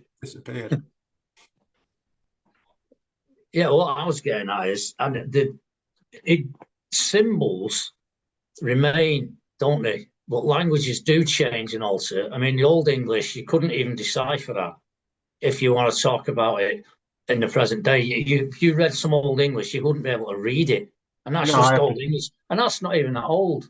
Is it? No, I have to translate a lot of the words that I come across in Old English because you don't. Yeah. I mean, where I say Hoe Hill is next to a place called Dunholm, little village called Dunholm. Now, dun in Old English means hill. Home in Old English means holy. So Dunholm, the village Dunholm next to Hoe Hill, actually means holy hill. So but in Ireland, there's 2 duns. There's a different set of duns. I'm married to a dun, believe it or not.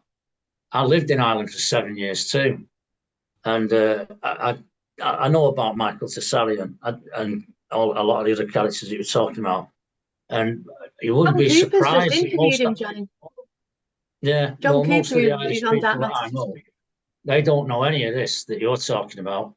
They know more recent stuff, but it's all political 800 years flipping. Yeah, this is a lot of the pressure. A lot of what else. And there are people who do know some old things because of the dolmens that are there and kind of all the other stuff, which is something like 13,000 years old. The stuff older than Stonehenge. I never get ages of stuff. I mean, that's what archaeology is supposed to be for, and so is, and in those terms for finding out these things. Like we are supposed to have found skeletons of giants, but if they're hiding it from us, they're not letting us get at it. Well, no, actually, if you make a comparison of all the fossil record so far, and you can see that there has been giant lizards, you can call them zangers if you like, just dinosaurs, whatever you want to call them, but they are there. They're not placed there by somebody who wants to tell you that it's a story. They are actual fossils. It takes a long time for that to develop. I actually made a post on this about 2 weeks ago, and it's really, really weird because you talk about giants. We know that they found the giant skeletons. We know that the Smithsonian's been lobbing them in the sea for the last 100 years. We know that they've been hiding the reports. But if you do a quick Google search now, in the last 3, 4, 5 weeks, just about every media outlet on the planet has been making reports, doing these stories of these 100-year-old giant skeletons. It's like longer. It's only in the last few weeks. The thing is that a lot of the people that is not going to discuss it in the same manner as you do because they're educated in this system, and you're gonna learn everything that this system is going to provide for you. In other words, you're being brainwashed into whatever history they're going to give you. And it takes a lot of strength and determination and character, which you seem to have, by the way, to unfold and dig all that up. So it is very interesting. But again, like I said, languages do not go well in any of it. It's all right finding the etymology of this and that, because Elohim actually, as you just described it, may be very true. But in another place, it's not quite the same. I mean, I know that there's Mario Biglino, have you heard of him, and Paul Wallace go through these things together. They are translators, and they look for the original specific meaning of prefixes in etymology. And Elohim simply means powerful ones in the language of Sumerian, which is the word you're talking about. And that, as far as I realized, those stories were brought over from Sumeria by the patriarch Abraham. He would have spoke Sumerian and brought Sumerian stories with him. Now you're making an Irish connection, and that's going to be really difficult for any Semitic group to accept for the kickoff. Anybody who comes from that area, including Arabs, Jews, Palestinians, all of them, they're all Semitic, and they're at loggerheads with one another. So you've got a whole new different thing that you're trying to introduce here, and it is fantastic, and it's amazing. I've got to say my hat off to you. It is incredible. But you're up against it with all this other stuff, because for any of those Semitics to believe that they consider holy places that go back thousands of years, such as Jerusalem, where it is built and has been called that and is established as that right up to the present day, they're going to have an hard time understanding that it's not there, it's in Scotland. Do you understand what I'm saying? Yeah. I'm not arguing with anything, because I know that all knowledge is hidden. That's why it's called esoteric. And elites comes from Elohim. And if you want to put the word elf on it, that's fine. I'm not bothered. But I know what Elohim means to me, because that's what I've been discovering. That's my journey. That's what I've done. And I'm not on my own with that now. There's a lot of people that's being dug up. This is very new and fresh to me. It's very, very interesting. And I do admire your tenacity at digging it all up. But all it's doing for me is making me go, right, now then, I'm going to have to ask Neil at the end of this, pass me the flipping link to that, show me the book for this, because you just want to get into it. Unfortunately, I haven't got the time to do that now, because I've been studying that much stuff that I'm already getting to the point at my age it's become like a weight on my shoulders, a lot of knowledge. Not only that, I've got my own personal etymologist in Carly Spell sat there. I mean, she blows my mind. She's come out with all kinds of things. This is how I ended up being friends with her in the first place. and still to this day, she Unlucky. astounds me. And now she's introduced me to you. I mean, I might as well. What am I going to do? Well, as I said, this is See what I'm saying? It's not easy for people, is it? oh no. And I'm just saying. This is why I said initially that this will upset a lot of people. It'll put my feet in every single idea or theory that has ever been. And if nothing else, it'll just bring new information or new ideas just to help expand those original ideas. I mean, you talk about, let's say Jerusalem or Sumeria. Sumer is an Irish word for sun. Sumerian. Sumer, Oh, the sun. When you get into the Aryans, you've got Sumerians. Yeah, You can say the Tartarians, the Bulge Aryans, the Aryans from the Bulge, the Barbarians, But it's the same as ish. What you're doing is bunging on a suffix. It's the same with ish. English, well, not really, Scottish, because if I say Salem, say means them, say means the, lem means light. So we have like Salem witch trials and all these places called Salem. Salem is two Irish words meaning the light. So then I spotted Salem in Jerusalem. That has Salem in it. So J, Ru, Say, Lem is 4 Irish words meaning I see the light. Right. That's really interesting. Yeah, the king, weren't it, Neil, of the Tuatha De Danann, was King Lu, wasn't he? And obviously that is Lucifer, is it, according to Lucifer. Lucifer. But it's all this but again, this is all where they get the words from. It's all astrotheology going back to Sirius. Like I say, you've got Satan the jackal, but you also in Ireland, you also have Satanta the hound. He was loose. Like in Game of Thrones, dog, the hound. Can I ask you another question? Hopefully, it's not impertinent. I just because it is interesting and it does throw up thousands of questions. And we noticed I've been really quiet because it's blown my mind. Really. I've just been listening. I think even people will be watching this and going, "Oh my God, even Carly shut up." Well, no, it is. It's mind blowing. But if you take things, there's two like little paths in my brain that go. Like there's the astronomical view, which is basically something I attach it to something more like in the realms of physics and science. So, and then there's the astrological thing, which is in the realms of mythology. And it's not saying that there's nothing wrong with mythology because they were telling stories of these things that you're saying. How things. This is where you've got all the 12 zodiacs from.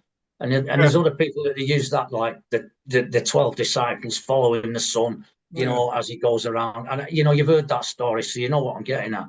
So, so there's definitely knowledge in the astrotheological stuff. Whereas when they get to the time where, for instance, I have an intuition, if I have an intuition, which is a feeling, not just a knowledge, but it's based upon a feeling that I should or should not do this. This will be right for me. This will be wrong for me. And if I listen to my intuition and it goes right, I start developing this idea that my intuition is more important than knowing the difference between getting it understood scientifically, that side of my brain. Because what I should be doing is finding out if my intuition is correct or not by studying it properly later at a certain point, to find out if my intuition was going to be right about said subject matter by looking at it scientifically. And when I talk scientifically, I don't mean science with a dollar sign in front of it. Those people are totally corrupt. But science is good, and the science with a dollar sign is very bad. I mean, I know the difference. So I just, because these days you only have to say science, and there's a lot of people just think all science is crap because there's that much new information coming up that is old information, like the stuff you're presenting and other things besides it. that people are attaching themselves to, and then they come up with this notion, and it's not even intuitive.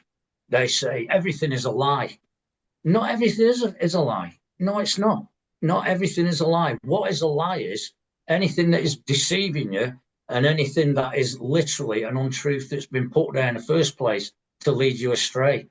So now you've got to decide through your intuition and your head and the science. That includes archaeology, biology, everything you can put together. And your etymology is amazing. I've got to say, it has thrown me into a different place, and I must go look it up. And that's fantastic. When I'm hearing you speak, it's something that's new to me for the first time, and I wished I was younger, because I'd have probably gone with it even more so than I do now, because I've already gone through the Anunnaki and the Mayans, and I've studied the flipping Bible inside and out. I know what the Roman Empire turned into, an Holy Roman Empire, which was Christianity. I know Constantine did that in 320 AD, blah, blah, blah, and on it goes. But this is incredible. I mean, I am absolutely blown away. And but you can see where I had to say something. Otherwise, I'd be just sat there holding my head, going, "Oh my God, what's coming next?" I said that, didn't I, to you, Neil? I said that's what will make a really, hopefully, people enjoying it. I mean, I am. I could be here for days. But that dynamic of you being slightly on the fence, because I've obviously spoke with Neil a lot more. You know, we had like a 2-hour Zoom off the bat, didn't we? I'm not on a fence. I'm not on a fence. No, not anymore. I don't no, do, before I don't that. do that. I don't do fences. I do it. I know what the truth is when it comes to it. We talk about certain principles, and I know what's beneficial and what isn't for us and for ourselves, and that'll do for me. And that's taken me a while, because even that is difficult to practice. You know, if you don't want to lose your temper and then you find yourself losing it, say. That's just that. I think as well, it's like what we said, Johnny, isn't it? This information, it fits in with them. Well, it did for me. It made a lot of other things just completely fall into place. And like you say, listening to Neil when he breaks the words down into Irish words as well, and that meaning of it. And I don't know, it's just like when I first, I think we were on the Zoom for about 2 hours. Where I was just like, probably one of the only times I've shut up for that long a period of time. And I was just like, wow. You shut up for that long, I would have loved to have been there. I know, right? Still don't believe me. But I do think that it has this astrotheological and anatomical elements to it, like in that sense, you know, that George W. Curry kind of way. You know, me and Joey, when we did the interview, both pulled up the same book, and that kind of idea of, you know, the land of milk and honey is us. You know, the milk is the pineal gland, and the honey is the pituitary gland, and the, you know, Jacob 33 spine, Kundalini, etc. But then, you know, I think that's, you know, the kingdom is within, and that's what that we are Israel, in that sense, that we are the sons and daughters, we are the ones we've been waiting for. But like you say, when Neil puts it, you know, even when you get into how they've left their symbols all over the bloody shop, like, you know, because like you say, Neil, and they're telling us all the time, like the tribe of Dan, the city of Landan, you know, and that's yours. I've stolen it. Yeah, Landan, the tribe of Dan. Well, I'd say what, Neil? Surrounded by 13 dragons, isn't it, Neil? Yeah, but the etymology that he's using, that he brings out with the Irish, is phenomenal. It's phenomenal. Well, I've never heard anything like it. It's absolutely amazing. Well, you'll like this next bit then. Go on. Let's move on to the Voynich manuscript. I know this caught your eye. I'll tell you a story about the Voynich manuscript. So you're talking about words and etymology and things like that. I was studying ancient Tuatha De Danann, and Freemasonry goes back thousands of years to Ireland. It wasn't created in a pub in 1717 in London. It was thousands and thousands of years old in Ireland, because it was created to protect all this ancient knowledge that had been put together. They were the secret society that was protecting all this ancient knowledge. Not to do with Solomon, then. Sorry, say again. Nothing to do with Solomon, then. Solomon, Sol-O-Mon. Sol is sun, O is on, Mon is mound. Sun on the mound, Solomon. No, but that's later. That's like the second golden era, when Jerusalem was Edinburgh and all the rest of it. No, this is going back 10,000 years ago, back to early Ireland, if you will. This was when Christianity and secret societies were being organised. This was before they went to Egypt, before the Storega slides. So the Tuatha De Danann had a mason themselves, and he was called Goban Swar. He wrote the Masons. Do you know the Masons have a secret language called the Bela Lagar? And it's also the Freemasons' secret language is spoken by the Freemasons and by the Irish Tinkers, giving it home to Ireland. Little tinkers. So I was also looking at Hiram Abiff in the Masons, because he was a Phoenician. Well, Finnish is a Fenian, which means he's Irish. So I was looking at any connections between Goban Swar, the original Tuatha De Danann's Mason, and Hiram Abiff, because he plays such a big role within Masonry. So I went and found a book of the Bela Lagar and started looking at it. As soon as I opened it, as soon as I saw it, I looked at the writing and went, that looks like the Voynich manuscript. Again, from 20 years ago, when you're studying, you're bored one night, so you're studying the Voynich manuscript, and it's this unintelligible Atlantean book, and it's been down to Bletchley Park, and everyone's trying to crack it, etc. No one's been able to break it, so it's unbreakable. Apparently, there's a £3 million reward for breaking it. Well, there used to be. I don't know if this. I know about it. Yeah. I don't know if there still is, but if you want to break it, I'm just about to tell you how to break it. I'll take 10%. I'm not putting this out. Right, so keep this to myself. Like one of the Egyptian priests of old, it's mine. Have it, and I'm going to rule everybody. Have it. I like fitting kitchens. So I looked at the Bela Lagar, and that looked like the Voynich manuscript. And I know the Voynich manuscript is obviously written in ancient Irish, ancient Hebrew, which are the same language. So what I did was download a page of the Voynich manuscript, and what I decided to do was go through every single word and see if there was any collection of letters that made a word that I could read and understand. Didn't care what the word said, didn't care what the combination of letters was, just wrote the letters down that I could recognize as being letters. So I found 6 on this one page that I looked at. I found Olasses, Olo, Elu, Pape, Pora, and Ola were the 6 words that I found on this page. So the next theory was then to say, take the top one, Olasses, put it into Google Translate, hit translate, and see if anything came back. Didn't care, it could have been South African, Norwegian, whatever, Chinese, could have been any language, but did this set of letters make a word? Yes, they did. So Olasses, Ollassas, that means pots, and that is in Irish Gaelic.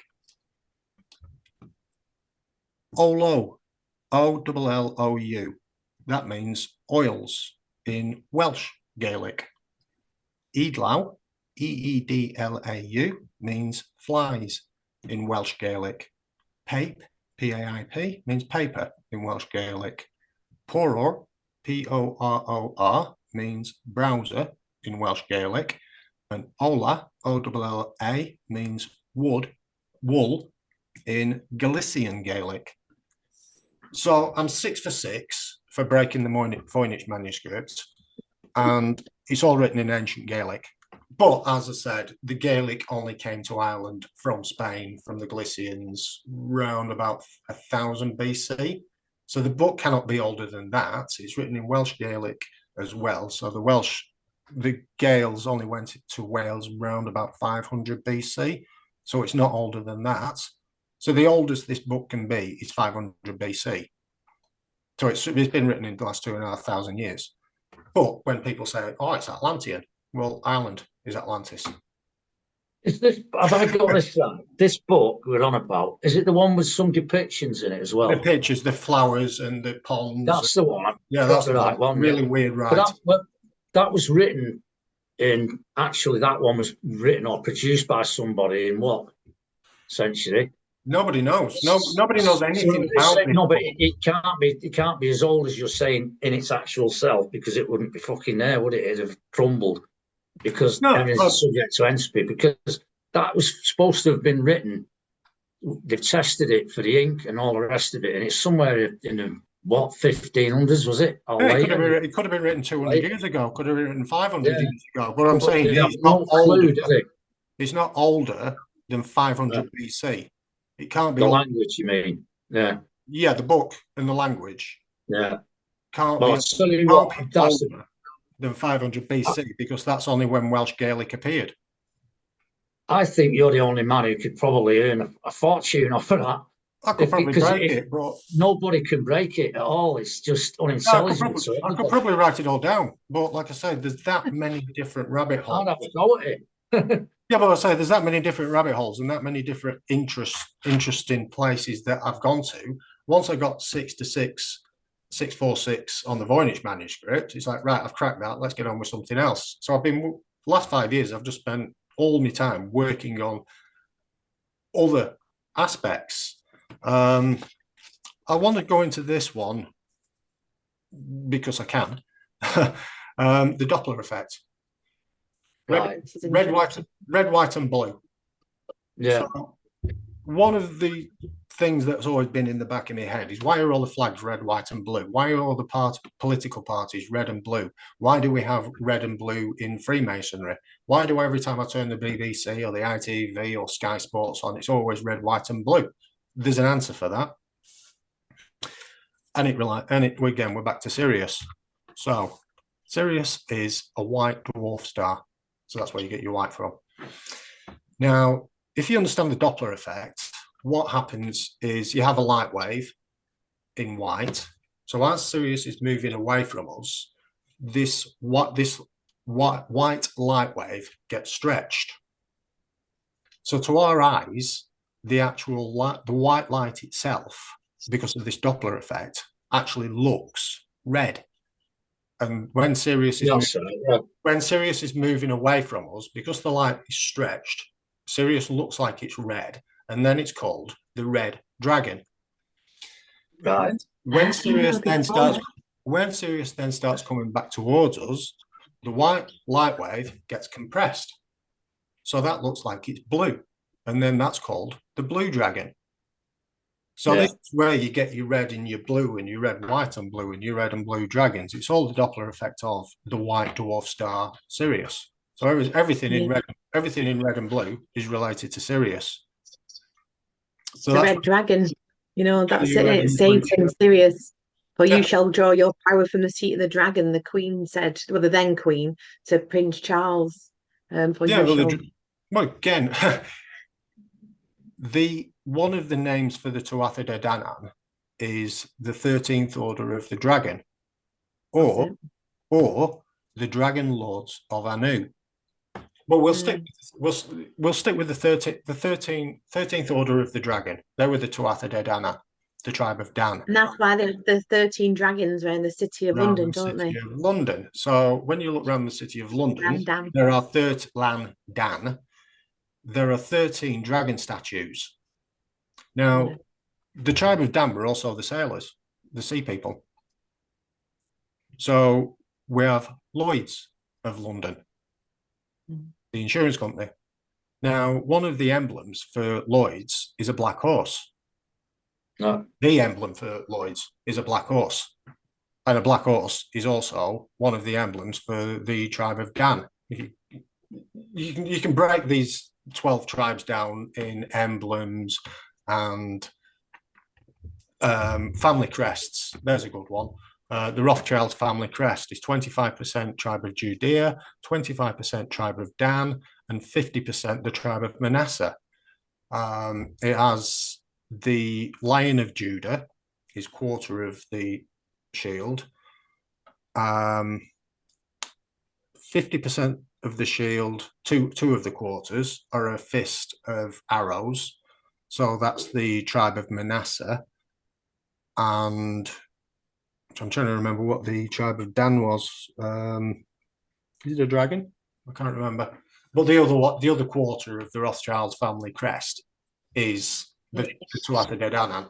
So these symbols, these emblems that they relate to the tribes of Israel, you can find those literally everywhere you look. And again, I'd have to then start putting pictures up of showing what they are. I mean, like I said earlier, the Tartarians, the Tartan Aryans from Tara, Tartarians. Well, Oh yeah. Tartarians. And where were they from? Where do you think Tartaria was originally? Was it in Great Britain again? Or no, it was always where it was, but it, like I say, where you've got the Bulgarians, the Barbarians, the Sumerians, the Tartarians, when they left Britain, I mean, it even says in the Bible, everywhere they went, they named everything, everywhere they went. Whatever being a general nuisance and named them. So basically, when they spread out after the Storega slides, when the Irish then left and went out to re-educate the planet again, they also named all these places after themselves. So one of the main giveaways is one of the main emblems for the tribe of Dan is the griffin. And then everyone looks at the Tartarian flag. Well, it is one big griffin. Well, it doesn't take much to work out that the Tuatha De Danann in Ireland, whose emblem was the griffin, who travelled out throughout the world to re-educate everyone in ancient knowledge, their main symbol is the griffin. And another one of the symbols is the black eagle. So we find the black eagle in Germany, in Russia, in the Holy Roman Empire. It's always the black eagle, which means they're the tribe of Dan. Yeah. And you said, Neil, that they run the City of London still, Rome and Russia, I think you said from your research Russia, as well. Germany, Manasseh is mainly America because they have the arrows. Tribe of Dan has the trilateral state. The Vatican. Is that the arrows in the eagle? 13 arrows. Yeah, it's the 13 is the tribes of Don't get clawed on it. Yeah, a handful of arrows is the tribe of Manasseh. But I mean, like I said, when I said you see it everywhere, it is literally everywhere. So, Johnny, I presume you know about the layouts of Washington, D.C. I do, yeah. With the obelisk, the Capitol building, the five-pointed star, and the vesica Pisces around the obelisk. Yeah. Well, firstly, where do you start on this one? The vesica Pisces shape that's on the ground at the bottom of the obelisk, that's the orbit of Sirius and our sun. That's the vesica Pisces shape that we make. Then if you look at the glyph, the Egyptian glyph for Sirius, it's an obelisk, a dome, and a five-pointed star. Right. Where you've got the obelisk, where in Washington, the layout of Washington, D.C., you've got the obelisk, and then you go down that, and then you've got the dome of the Capitol building, you've got the five-pointed star and the layout of the roads, and you've also got the Pentagon. Basically, the whole layout of Washington, D.C. is laid out from the glyph of Sirius. Insert at this point. And again, if you look at the layout of Vatican, if you look at the layout of Rome, everywhere you find an obelisk, you'll find a dome and a five-pointed star. And all you need to do is look at the Egyptian glyph for Sirius, and that explains exactly why they're all there. And they call them the sky people as well, didn't they? So they're viewing it from above, aren't they? You know, on that kind of, from Sirius, it can be seen from above, whereas you just walking around on the street, you're not gonna see that. But you'd never. If you can I just put in a sec? Is Sirius the satanic? It's a satanic. What do I call it?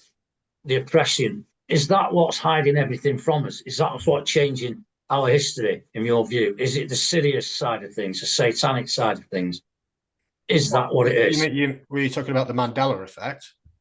Or just no, I don't changing anything in general? Effects. I've never witnessed it, so I know what you're talking about. No, what I mean is, for me, from my point of view, the true source of the universe is being completed with all of this anyway. is being completely vilified. And I'm not talking about a big G God, and I don't mean Yahweh, Jehovah, or any of those things, or Enlil, or anything else for that matter. I'm That's my name for talking about Lucifer. that is pretty much unknowable and you can't describe. It's the source of all life, and it's the true source of all vibration, frequency, energy, and life. And I don't think anything's dead in that respect. But what opposes it to me is anything that keeps you from knowing the full truth, the extent of it. It's in opposition to that. So are we saying that this all the knowledge around Sirius is a form of satanic controlling system, and that is what this is? They're holding on to knowledge about effects that happen around in the universe because of Sirius that causes things like floods and catastrophes, and they hold on to that and let us all keep die while they go down underground or find a way out of the system, out of the problem. Is that what you're saying? Well, because without any real conclusion of purpose to whatever anybody's done or anybody's hiding, there must be a reason for it. This is what I'm getting at. Well, the energies, the force, the ethereal energies, it's everybody's. What they're hiding is the knowledge of it. That's what I was asking you. Yeah. The energy, deceitful. The energy itself. Yeah, the energy itself, anybody can use it. There isn't good energy and bad energy. There isn't Satanism and No, I understand that, Neil. I understand that. It's like using water. All this knowledge is being hidden from us to stop you using it. Because it's going to happen again. Yeah, it's going to happen. It happens every 24,000 years, but anybody can tap into it and start using this energy. You can use it for good. You can use it for bad. It's like water. You can use it for good or bad. You could drown you in it. Yeah, I'm with that. I could save your life with it, but if I didn't know what to do with that water, I wouldn't know that it could do good or bad. I wouldn't even know. It's just water. It's going past. So and that's why they are the system, isn't it? That system's designed to dumb us down, to make us sick, keep us stupid, like to keep us anywhere from just kind of figuring this stuff out. Anywhere from being able to use this. Yeah, like the Force, like a Jedi or a Sith. The Force is just the Force, isn't it? It's how you use. It's how you use it. So yeah, right. So, I've asked that question, so you've answered it for me. Basically, it's exactly what I was thinking. Anyway, the only thing that Sirius does, as the education, the enlightenment, as that rises and falls, as Sirius gets closer and further away, so basically Sirius just controls the enlightenment level as it goes up and down, up and down, up and down over the 24,000 year cycle. Sirius basically just controls that. But because they know it controls that, Sirius is so important in astrotheology and life today on this planet, because what they believe is this energy that comes from Sirius is focused through the sun onto the earth. So they don't say it's the sun, it's the energy that comes from the sun, it's the energy that comes from the sun behind the sun. And that's one of Sirius's names, the sun behind the sun, the black sun. All right. If you look at a good way of this one is, the swastika. Yeah. It goes anti-clockwise. Yeah. That's the black sun. That's Sirius. Right. If I turn that round and made it go clockwise and made it white, that's Sol, the sun. Right.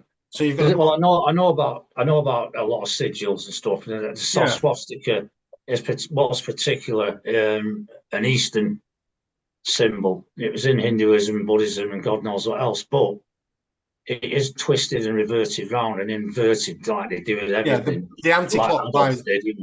The anti-clockwise one is Sirius, the black sun. The clockwise one is Sol, the white sun. So if you look at that's that checkerboard again, isn't it? The black sun, the black star, and the white star. And that's why Bowie did that. His last album before he died was Lazarus, and he's holding up the black Bible with the black star on it. He goes, "I'm the black star. I'm the black star." He's nodding to it, because I think, and whether this is right or woo-woo or whatever, but in the theme of things, that they've got this knowledge and we've not. We've forgotten it, Well, that's why they all go or like whatever, that. or they've That's forgotten it maybe as well. There's all that's why they that, all and go like that. yeah. Yeah, And I I'm think going to what they do always is say, they survive these deluges. They are kind of the magi of old. They know how to transport their consciousness perhaps into different avatars. They go underground and they come back up and play the theatre and the acts, and Yeah, and it's a then circus. it just resets and it They resets again. they actually call this place the circus. And it is clown world, I It's call it. Clown World. Well, and Um, it's interesting actually, Neil, that one of the tribes, the Menishar, is it the Menishar? I would say Menishar. Manasseh. One of the tribe of Manasseh, that's Manasseh. it. Ones with the arrows. They actually in the law, there's three jurisdictions of a court, and obviously the third one is where he becomes like a high priest of the Talmud, and they call it what, say it again. I keep saying Manasseh. Menashe, I want to say Manasseh. Manasseh, Manasseh. Manasseh. And Manasseh, Manasseh. apparently, if I'm getting this correct, means to forget. So that's what they I want us to thought do, to that'd be a forget. new But one. That'd be a new one on me. I didn't know that yeah, one. when I was researching it, it means allegedly, but you know, have a look into it. You perhaps figure out more than I can, but it means to forget. So that's All what right. obviously that's what they want us to do, you know. Well, they definitely want us to forget. But again, this is where you can sometimes take some good, real stories out of the Bible, because it said after the 12 tribes of Israel came back to the Holy Land, Britain, because they'd been with false idolatry, false god worship. Yeah. 10 of the tribes got kicked out, Yeah. and actually there were 13 tribes because Ephraim. Was it Joseph had two sons, Ephraim and Manasseh. So Manasseh. So they actually made 13 tribes. But why they say it was 12 tribes is because the tribe of Dan had been practicing false idolatry, and they got kicked out of the 12,000. So they weren't part of the 144,000. So this is where there's a difference between 12 tribes and 13 tribes. There were 12 and there were 13 as well. Just nipping back to I think it is a frequency thing, and maybe I'm incorrect, but you know, the 144,000 allegedly is a frequency for us to attain, because the 144,000 comes from, doesn't it? If you know, there were 12 tribes, 13, 12, because they got kicked out, and there were 12,000 from each of the 12 tribes equals the 144, doesn't it, in scripture? But allegedly the 144,000 is to do with our consciousness as well, which would kind of fit in with that. You know, the Sirius and our sun moving in and out with the level of our the golden year and the rising intelligence of the consciousness. No, the reference in the Bible. We raise our consciousness. Yeah. The reference in the Bible, which is in Book of Revelation, isn't it? Is referring to. Reveal. It's supposed to be, if you're going to take the literalist will tell you anyway, that the 144,000 in there, never mind the oil now and all the rest of it. The 144,000 in there, from the literalist points of view, are men from the 12 tribes of Israel who never defiled themselves with women or anything like that, stayed pure. I don't know why they say things like that. I don't say that's defiling yourself if you did anyway. But all the same, if you see what I mean, that this is how they phrase it. They go to rule in heaven for 1,000 years with Jesus Christ. And they are men from the 12 tribes of Israel who are basically virginal themselves and never defile themselves with women, kind of and classed as holy, to be rulers in heaven with Christ over the earth after Satan's been thrown into an abyss for 1,000 years before he's released yet again. Right now, there's groups of people. The abyss, Jehovah's Witnesses. Well, listen to this, ridiculous.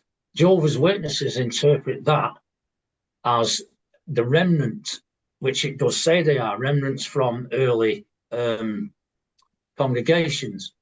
And the early congregations had so many of the 144,000 there that were already part of it. They've died, and now they're waiting for the last. In the last days, it'll make up the full 144,000. Except Jehovah's Witnesses believe that you don't have to be men from the 12 tribes of Israel. You can be anybody who's a Jehovah's Witness, including a man or a woman, and that the remnant that they are the ones who drink the wine. Unfortunately, they don't know exactly how many there were in the first place, and they've gone past 144,000 people drinking it. So they've made a pretty big error there, haven't they? If you see what I mean. So that it just becomes a farce. But that's somebody's interpretation who has a very high moral standard of faith and can easily be, deluded. Yeah, and that kind of relates back to the Akhenaten thing, where the priest classes had poisoned the original beliefs. So then when Akhenaten came along, he was nothing. He only had a few million people that followed him, but the entire country and all the rest of the priest classes all called him a liar, a tin hat conspiracy idiot that didn't know what he was talking about. But because all these people spent so long believing what they had been taught to be true, that someone then coming along and saying, well, you're not actually right there because this is the original belief. He couldn't convert an entire country to believe in him. So this is how then the entire country rose up and just threw him out. Right. Is Akhenaten the one who wanted them to worship one god? Yeah. The sun. Right. Yeah. It was like the monotheism. I know that. Yeah, there was Akhenaten. And they chipped his face off all the walls, didn't they? And yeah, that's him. That was it. They even started knocking him out of history. They just got rid of him out of history. Yeah. And in fact, the Ra thing is all one. It is about one, isn't it? I don't know if that's got anything to do with the Ra material either. I don't know. Well, again, I don't think it does. Ra, but it's quite along with it, isn't it? Ra is the sun god Sirius. So did you see the post that I brought up the other day with Ramadan? Again, you get to see, it's just instant. You just see it after you've been doing this for so long. Right. The other day, it was Ramadan. So I saw the word come up and all I saw was Ra, Ma, Dan. Well, I know that Ra is Sirius. Ma is mother. Dan. So you've got Sirius, mother of Dan. Ra, Ma, Sirius, mother of Dan. Akhenaten said that Ra was our son. That's what he was teaching. That he said that our son was Ra. That's what I've been reading. He didn't mention any other star. Or he says that this is the source. The sun was a god. The source. They called it Ra. Yeah, that's what I'm saying. What they believe, Sirius is the source of the energy.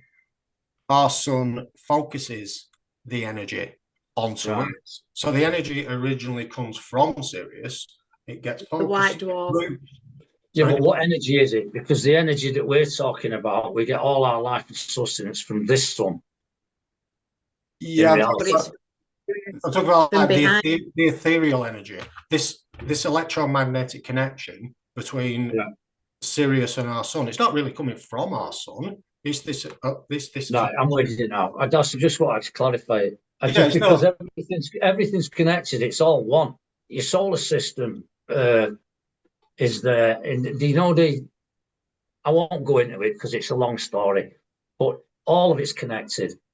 It's all part of one and the same thing. It's as below as above, so below, within, without. It's really, when you get down to the smallest particles and God knows what else, there are no straight lines in this universe either. I've discovered that for myself.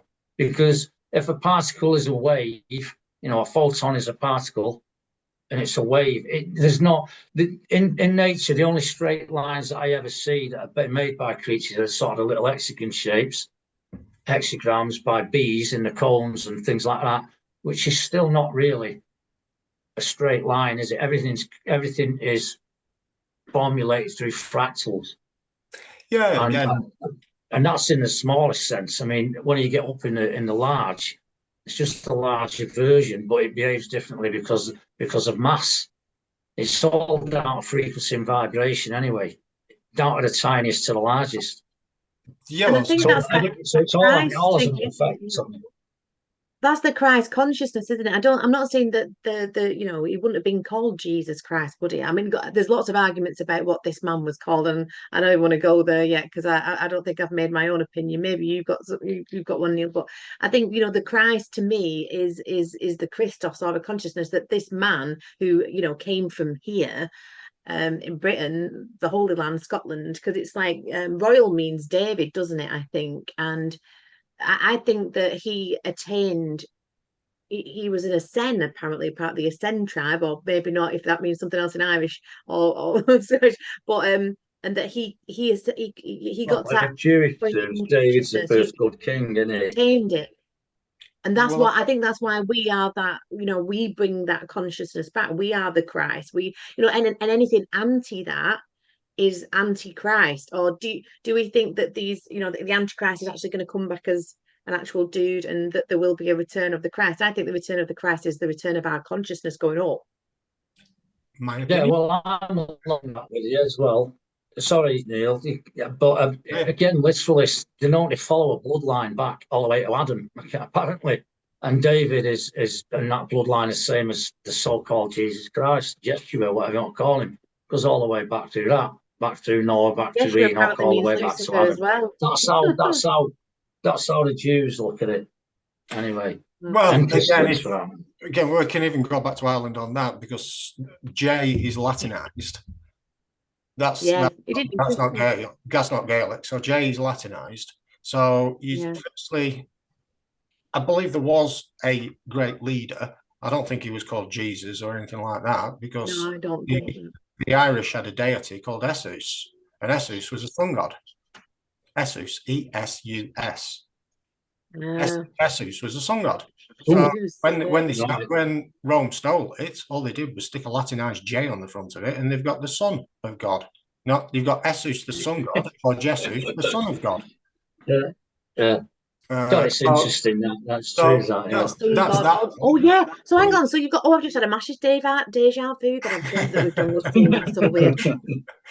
Just repeating it. But so Essus means son of God, and Jesus means son. Oh no, sorry. Essus means son God, and Jesus means son of God. Correct. So, and of in legalese, in the legal language, means without. So Jesus means son without God.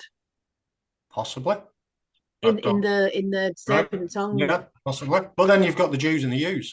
The J never existed. So you've got the tree worshippers, the Druids, the tree worshippers, the Jews. They swapped the Y for a J for the Jews. Yeah. Hebrew and comes from again in legal. Yeah, well. ancient And Hebrew. in legal terms, the you is plural, and we've all kind of forgotten that. So on, you know, on legal documents, or, you know, statements of account that you get saying you owe this, you is plural. So who is you? It ain't me, is it? But it's got to be you, right? Yeah. So, and you is obviously, you know, a docile female sheep. That's why they call us yous. And the you is the yew tree, which actually is apparently is a portal, but and acts as portals to other worlds, according to Shaman Dave. But it all just links back in, doesn't it? It's like, wow. Yeah, well, I guess then when you just change, all they do is change letters or move civilizations around, give them different names, and then all of a sudden you've got a completely different story. But as we know, they'll tell us 75% of the truth. If I go and study Hancock or Sitchin or someone like that, 75% of what they say will be the truth. All they need to do is change a few letters, move people around, and then you haven't got a clue about what the original was. And like I was saying, that's why I said right at the start, the Aryans are the Aryans from air, E-I-R-E, air. Yeah. Wow. You also mentioned 33 when you were talking about the 33 vertebrae. Well, I'll also add another one to the. Well, it was 33 this. You've got 33 teeth, 33 spine. Jesus was crucified 33. Well, here's one for you. The Bible, Christianity, Freemasonry were all created in ancient Ireland. Ancient Ireland used to have 32 counties, and every county could have their own king, and anybody could become king of their county. So there were 32 kings in Ireland that anybody could attain to. Overall, they had 33 kings because they had one 33rd king, but he had to be chosen. He had to be chosen by his peers. So if you look at 32 and 33 degrees of Freemasonry, anybody can get to 32, but you have to be invited to get to number 33. So 33 lines in directly with the number of counties and the number of kings in Ireland. Yeah. And the beat goes on. Tell this one, Neil, because this one like probably blew my head off. I was like short up when we met up in Wigan. But I'm a big Paul Weller fan. I love the Jam, and I've got his album there, which is called Saturn's Pattern, and we all know the Spells obsession with Saturn and cubes. And I like Paul Weller. No, this is. I was just like, oh, I was like, my God, we're on the floor. But yeah, I don't. You tell it, Neil, because you'll tell it better. So we got talking, and obviously I'm a big Paul Weller fan. Saturn's Pattern. I've even got it on a T-shirt, etc. Because I'm drawn to it, and there's probably a reason why, as we're drawn to these things, to illuminate ourselves. But go on, tell the Jam story. The 1980s pop group, The Jam. Well, let's start with the 1990s pop group, KLF. The KLF made a record called The Justified Ancients of Moo. Now, Moo happens to be an ancient name for Munster in Ireland. The Justified and Ancients is another name for the Tuatha De Danann. So the Tuatha De Danann are called the Justified Ancients of Moo. Jam. The Jam. The Jam. But the Jam. After the Tuatha De Danann were defeated by the Milesians, they were all it says is they were sent back underground. There's no other explanation than that. They were sent back underground. So what was it 1980, 81 record by the Jam? Yeah. Going underground. But then again, you start playing with the underground. That's one of my favourite songs. I get it. Yeah. I would say we're all going to go underground if they can remember. I think some of them do. The building, I mean, the build, like I say with the Bowie thing, at the end, that's on his last album. He's literally doing that on his last tour. It's wow. And why the ice cream van, Neil? Well, which not sure about that one. I always think, does the ice cream van have it? Or is that I'm not sure how they get into that one. But again, when you start looking at Hollywood and films and music, another name for Sirius is Prudence, which might not mean anything. But if you listen to the Beatles, Dear Prudence, Dear Prudence, won't you come out tonight? They're not actually singing about Son Tart going out tonight for a drink. They're on about the star Sirius coming out at night. Right. Yeah. Well, you could say that, but I know that when I read the biography of it, it's a girl that they went to when they went to visit the Maharishi Yogi. Yeah. She was called Prudence, and she won't come out. She stayed in one of the huts. She didn't like it, so he wrote a song about it and sang outside the door. Along with I'm sure they say that. I can go with that. All I'm doing is throwing. You can bang an interpretation on a lot of things like that quite easily. I know it. But Johnny, look at the Beatles covers where they're covered in dead babies, and they've got Aleister Crowley on the. I know the story behind that one as well, and I know about all the Tavistock Beatles. Are you a Beatles fan? Yeah, are you a Beatles fan, Johnny? Yeah. But I'll tell you what, I'm not a fan of ludicrous fucking stuff. That the Tavistock Beatles is a total nonsense. It's rubbish. I've gone through that and through it, and at the end of the day, I've never heard so much crap in all my life. I've never read so much silliness. Well, a guy born in 1903 wrote all the Beatles tunes, would know how to reference Penny Lane in Strawberry Fields, all the experiences that the guys had when he wrote it. Not only that, but he wrote all the Rolling Stones songs and all the Grateful Dead songs. He'd have had to have been this guy who was born in 1903, and beyond the word genius, to just be able to write anything at all that was called pop music before it was even invented. Yeah, it's nuts. He's talking about Crowley. It's silly. He's talking about Crowley. Aye. He's talking about it's not Crowley who did it. It's some other bloke. It was a member of it. He was commissioned to be the because Tavistock Institute was to influence society. They wanted to do it through music, and the guy who's in charge of that has been said to have written all his tunes as well. But nowhere in there can you find any evidence of it, and neither can you ever be able to explain how he'd write thousands of songs by 3 different bands for the future when that genre wasn't even in existence. It's just stupid. I won't go there at all. I'm not going there. You've got to, like, the work that you've done, the things you're saying has some credence to it without any question of a doubt. I mean, it is amazing, and it's very, very interesting. And that I will go with it, and because I know about esoteric stuff, but and there's a lot of things. In fact, just while I'm at it, because this is a long one, Carly mentioned, I don't know whether you know about him yet, Neil, Joey Phipps, No. Library of the Untold. This guy, Joey Phipps, yeah, he has Yeah, a. Joe, I know Joe.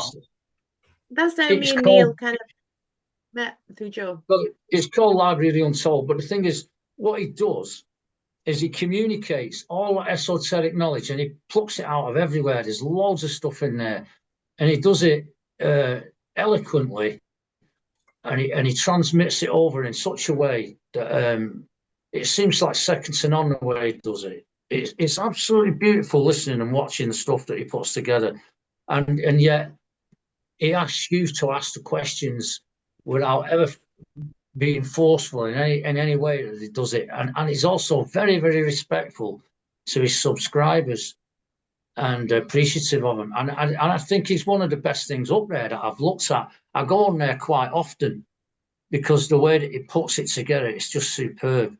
And these are the sort of folks that I like looking at, and there's lots of other guys out there that are doing it, like Paul Wallace and what have you, and a few others in their field of whatever knowledge it is they want.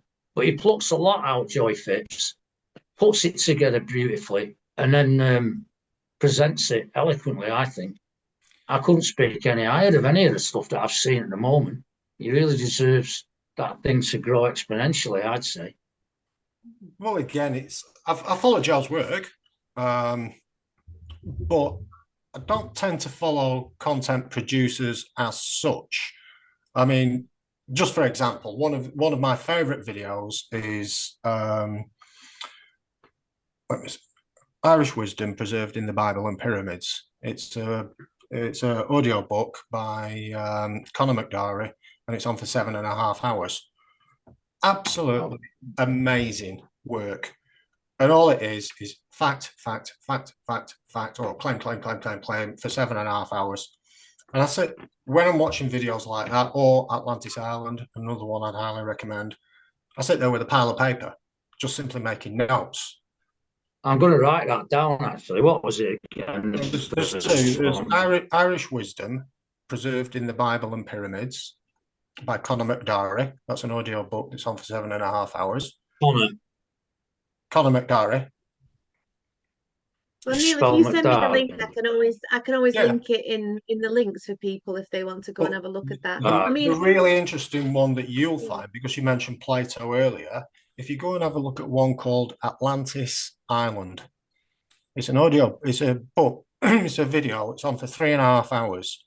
And basically all he does is go through every piece of writing that has ever been about Atlantis, and basically proves that Atlantis has to be Ireland. It cannot be anywhere else, even down to the exact size of the place. It's all written down. It was 8,000 leagues this, 4,000 leagues that. It had mountains here, flat plains there.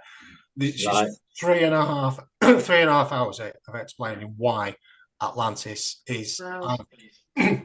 But again, I mean, I watch these and I sit there with a pile of paper and I'm just taking notes all the time. I do that. I'm old school like that. Because what I want to do, I don't want to be spoon-fed my knowledge. I want to listen. No. I want to listen to someone's opinion about something, take new inspiration, new ideas, and then look into those new ideas by myself.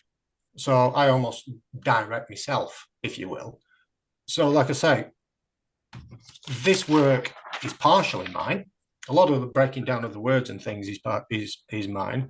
A lot of the ideas or inspiration to go into looking at other stuff comes from all these other researchers that I've named. I mean, you said that, I mean, you're into the law. Yours is the law. There's a site called the Brecon Academy. Do you know about Brecon law? I've not heard of it. It's the oldest legal system on the planet. Brecon. Brecon. As in, like Brecon Beacons, Brecon, the place. Yeah, it's called Brecon law. It's the ancient Irish law. It's the original law of the land, and it lasted for thousands and thousands of years. And it's basically based on compensation, and the economic system of the country itself was run on like a laissez-faire system, where you were responsible for yourself. There's no government, there's no taxes, there's no regulations. You were responsible for you being an adult. That's the laissez-faire system to an extent. Now, Brecon law is basically the legal system that kept it in place, because it was all based on compensation and you being liable.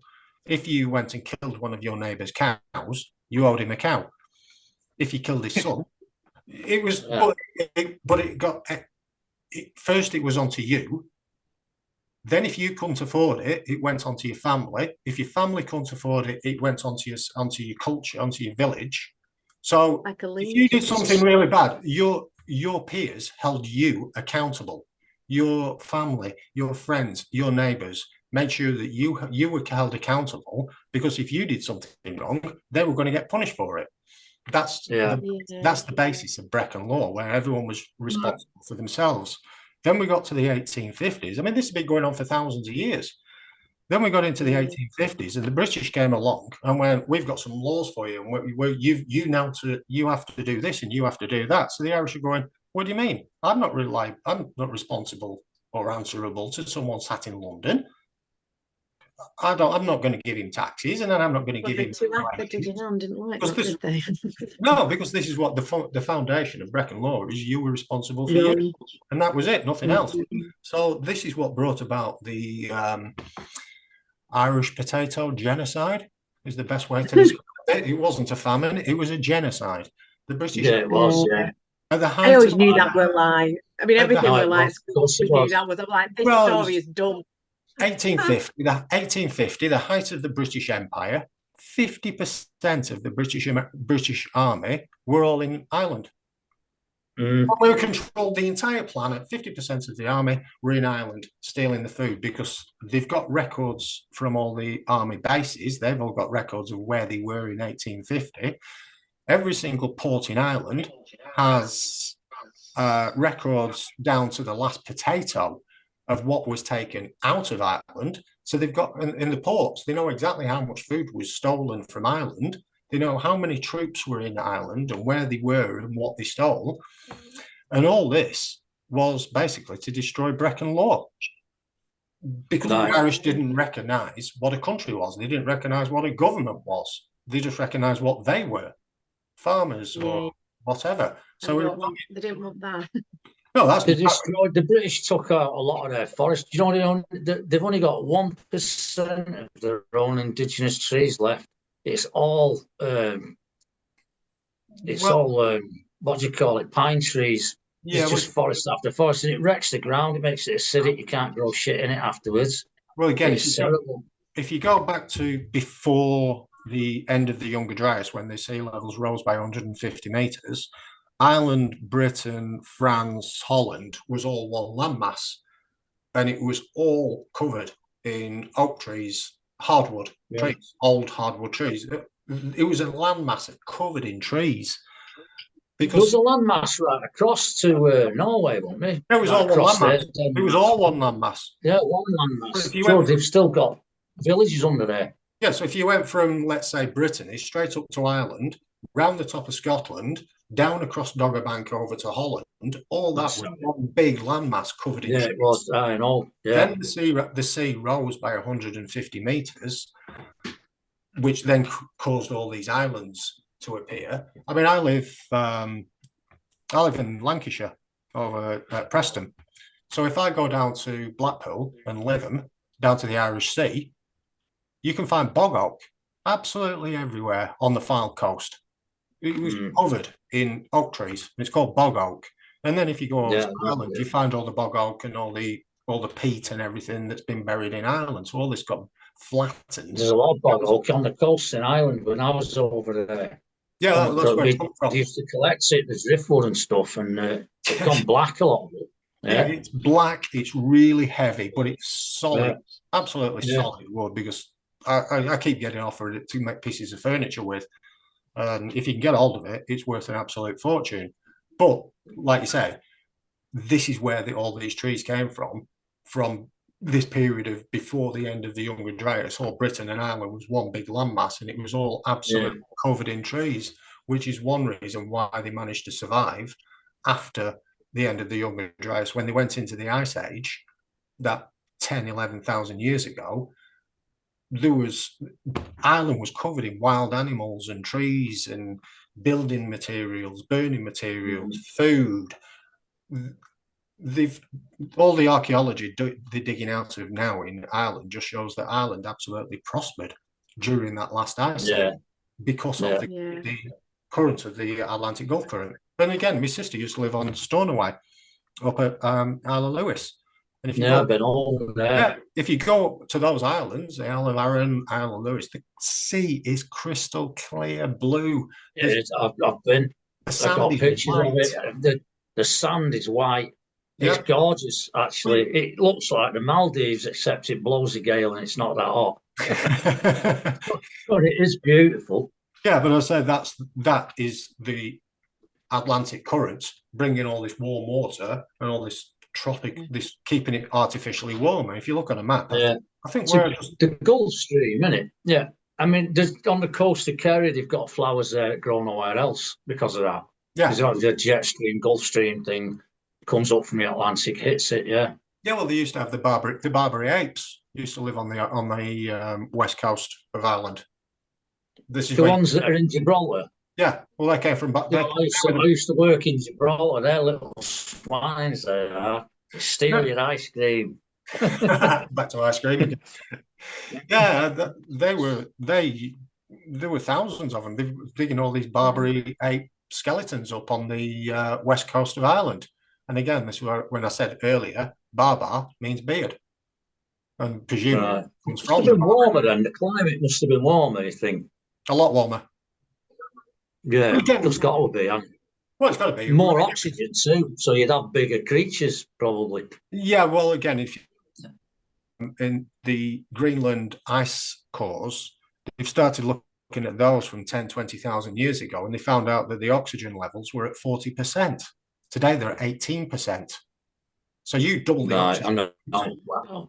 You've got to double the carbon levels. All the plants are bigger. The humans are bigger. Our bones are quartz. So the astral energetic levels were a lot higher. So our bones and we were bigger.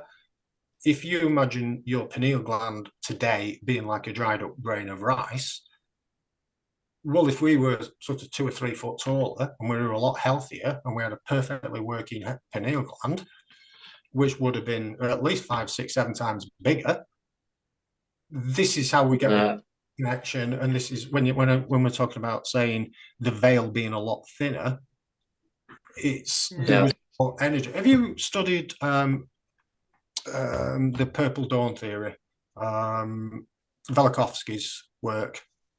I have. The electric. I've read Velikovsky's books. The electric theory is fantastic. Yeah, the electric universe. I'm right with it. I don't know that. It explains so much to me. That does. It really did. To me, that goes hand in hand with this Sirius Sun connection, because I don't believe you can have a vacuum in space. You can't have 10 to the minus 16 to a vacuum. It isn't a vacuum. I keep trying to tell everyone it's filled up with stuff. It's full of How can it be a bloody vacuum if it's filled up with radiation, light, and God knows what frequencies? It's not. It's all one thing. Yep. It's an electric universe, and this goes back to the energetic connection between sun and absolutely. I'm right on with that. Space is energy. It's just full of energy. You can't go into space because you just get fried. It's all alive as well. It's in different levels of consciousness. No, it is alive. If like people go, that planet's dead, that's dead. like, you don't know what they don't know what they're saying when they say that sort of thing, because what they're talking about is again, in it, equating it to life that electric, they know here.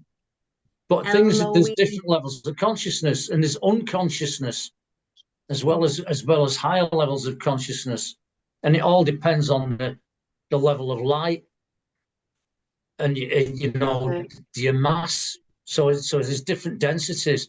It's the law of one, basically. That brings that out. Density, which is basically just dimensions. Again, you can look at the three-body problem when they're talking about being the universe used to be up to 10 dimensions, and the size of 2 dimensions and 3 dimensions and 4 dimensions. And there's one part where they say they opened up 2 dimensions into 3 dimensions, and it was bigger than the planet. A neutron ended up being bigger than a planet. So when you start looking at all these different dimensions, and they said like you can have thousands of life forms in 2 dimensions in the size of a neutron, because by the time you open it up and it's the size of a planet, you've got entire cultures buried in the size of a tiny neutron sort of thing. So when you start expanding on physics into space that way, that is it's just absolutely mind-blowing. I think we're getting off piste a bit, because I'm still waiting. Anyway, I was going to say, it's not even halfway through it, are you, Neil? No. I could talk for that, honestly. Well, you've done all these subjects. I've been saying that I could probably talk about this for about 24 hours on the trot without breaking much sweat. So how to break down something that lasts 10, 15, 24,000 years, that covers the entire planet, how to break that down and become understandable in 2 hours is testing. Well, and we're coming up to of talking about it for 3 hours, and I realise I think we've put some really good foundations in there, and like we've given if Neil's up for it, then I'm more than happy to do that, because like I say, if Neil can talk about it for 24 hours, I can listen for 24 hours, because I absolutely love it. I can tell he's not even got going. In my mind, well, in my mind, this was to introduce the entire theory, the 24,000 golden year, what happened, why the end of the younger Dryas, the ice caps, knowledge getting created in Ireland, organised in Ireland. It got hit by the Sirius lines. It went to Egypt, got perfected there. Then Akhenaten got kicked out. They all came back to Britain. That's the Holy Land. The tribe of Dan created Rome and Christianity, and then tried to destroy everything for the last 2,000 years. That was basic.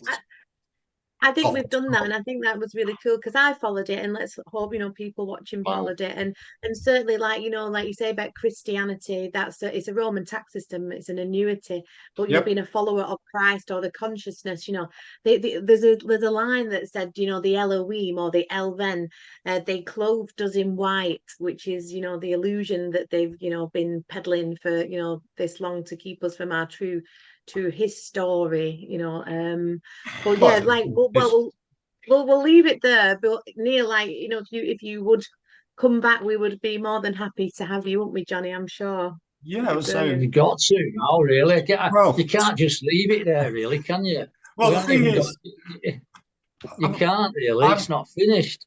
Well, the thing is, I'm not a content producer. I'm not a researcher. I'm not a book writer. I don't have anything to do with paper or words or anything. Like I say, I'm a kitchen fitter and I work on building sites. This is a hobby to me.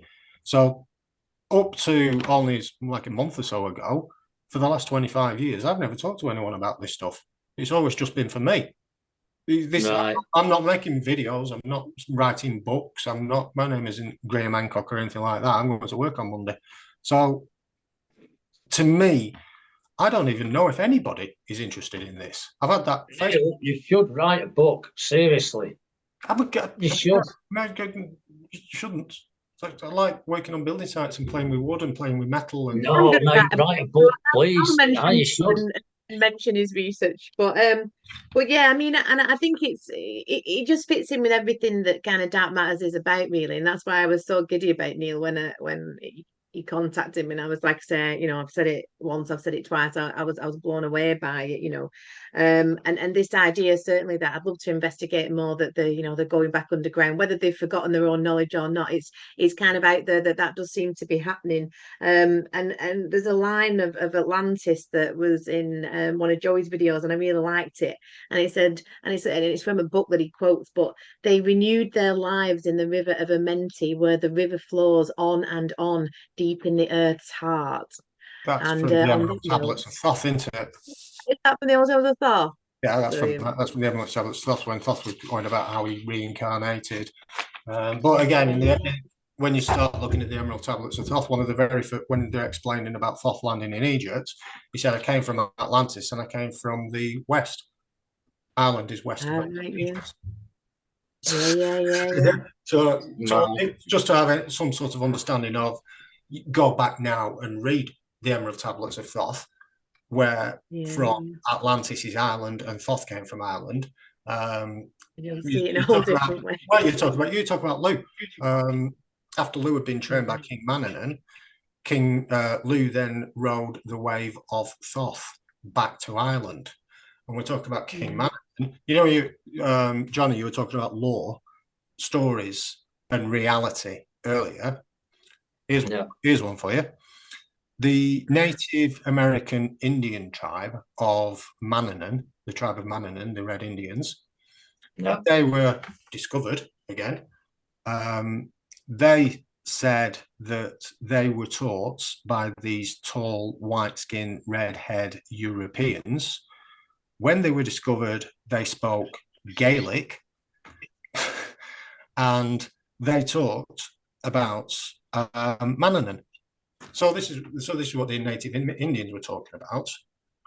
But if you actually then go back to Ireland, King Manannán was king of the Isle of Man, and he was all white-skinned ginger. So you've got King Manannán of the Isle of Man, and then you've got the Native Indians in America talking about King Manannán speaking Gaelic and being taught by these white Europeans. So there's a lot of connections between what is law and what is fact on the ground. Again, you say, Neil, thanks very much for turning me world upside down. Oh, thanks so much, Neil, and thank you to Johnny, and thank you for everyone for watching us. No doubt, we may even split this into 2 parts. So if it is in 2 parts, you've got to part 2. If it's not, then we'll be back for part 2, whichever way it works. But again, thanks everyone for watching. An amazing thank you to Neil, and we'll see you next time. Thanks very much. Cheers, Johnny. Thanks. Thank you. Cheers, Neil. Cheers, Charlie.